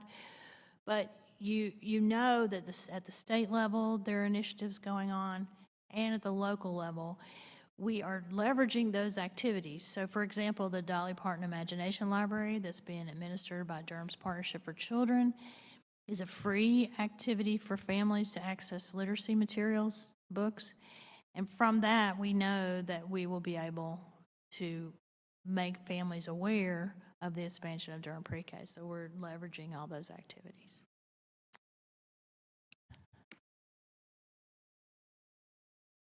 I'm done. So, Linda, what are your questions? Yes. I'm going to ask commissioners to make their questions very, very, very brief. Yeah, and you know that if you have questions, you Just can a always question, forward no- them. No So, comments. Go ahead. No long comments. So, Linda, Yes. you indicated that Whitted is not full, there are empty slots. Do you know how many there are there? Empty I cannot tell you today how many there are. It is a moving target. We'll ask. It's on our agenda next week. Well, School board. I guess what I would just say is it's a little hard to justify expanding slots in other places when we're paying for 144 slots and some of them aren't being used. I hear you, and what I will say is that they're much more full than they were last year, and that some of the spaces that they've held out are spaces that they are targeting for children with special needs that they know they're going to need to serve. And so what we're doing in our collaborative work is trying to bring everybody to a place where they support the same vision. And what I will say is that currently our agencies all have a different vision for service delivery. And we are working hard to try to pull everybody together. And over time, the Whitted School as a Durham Pre-K site will be a different outlook than the Whitted School as a Durham Public School site. So I'm going to try to sum things up and just say, we are so glad that you are the ones that are implementing this program for us. We're really fortunate. Thank you. To have you all managing all these things at one time and what we're all trying to achieve. So thank you, thank you, thank you. And we look forward to hearing more. Okay, so I hope commissioners will not be upset when I ask that we delay commissioner comments November 26th, but we do have a public hearing. Oh, my God. So I thought y'all done a hopefully lot of we'll work. not You acted spend like you had 30 nothing. minutes on, but I think we have some people here to speak on the item. But Pat Young, could you please come on up after sitting through our building meeting? United, I can't even speak. UDO or text amendment for private streets. Thank you, Pat. Good evening, Commissioners, and being that it's past my bedtime, I will do my best to be expeditious. Again, Pat Young with the Planning Department. Before I begin, I will quickly certify that all public hearing items, this public hearing item has been advertised in accordance with law, and there are affidavits on file to that effect. The item before you tonight is TC 18 quadruple 06, the privately initiated text amendment by Mitch Craig of CE Group, who is here tonight to speak to the item if you have questions, to amend Section 12 of the UDO to allow an additional instance where private streets would be allowed in the county. Specifically, it would be allowed if the existing development already has private streets and that development crosses a county line where an adjacent jurisdiction allows for private streets. This would apply only in the county jurisdiction, and there is additional text that would specifically require certification of the construction standard of the street and that those standards meet or exceed public street standards. The Planning Commission recommended denial of this item by a vote of 5-7 at its September 11, 2018 meeting. In an effort to address those public Planning Commission comments, the applicant made modifications to the item that you see before you tonight to address those concerns. Specifically, what they did is they significantly narrowed the scope of the amendment. When it was originally proposed, it would have applied anywhere in the county, and so the applicant, based on that feedback, modified it, and we certainly believe they've met those Planning Commission concerns. As a reminder, the board will be required to take two actions. The first would be a action on the appropriate statement of consistency, which is attachment B, and the second would be action on the ordinance itself, which is attachment C. And thank you very much. I'll be happy to take any questions. Question. Okay, Commissioner Reckow.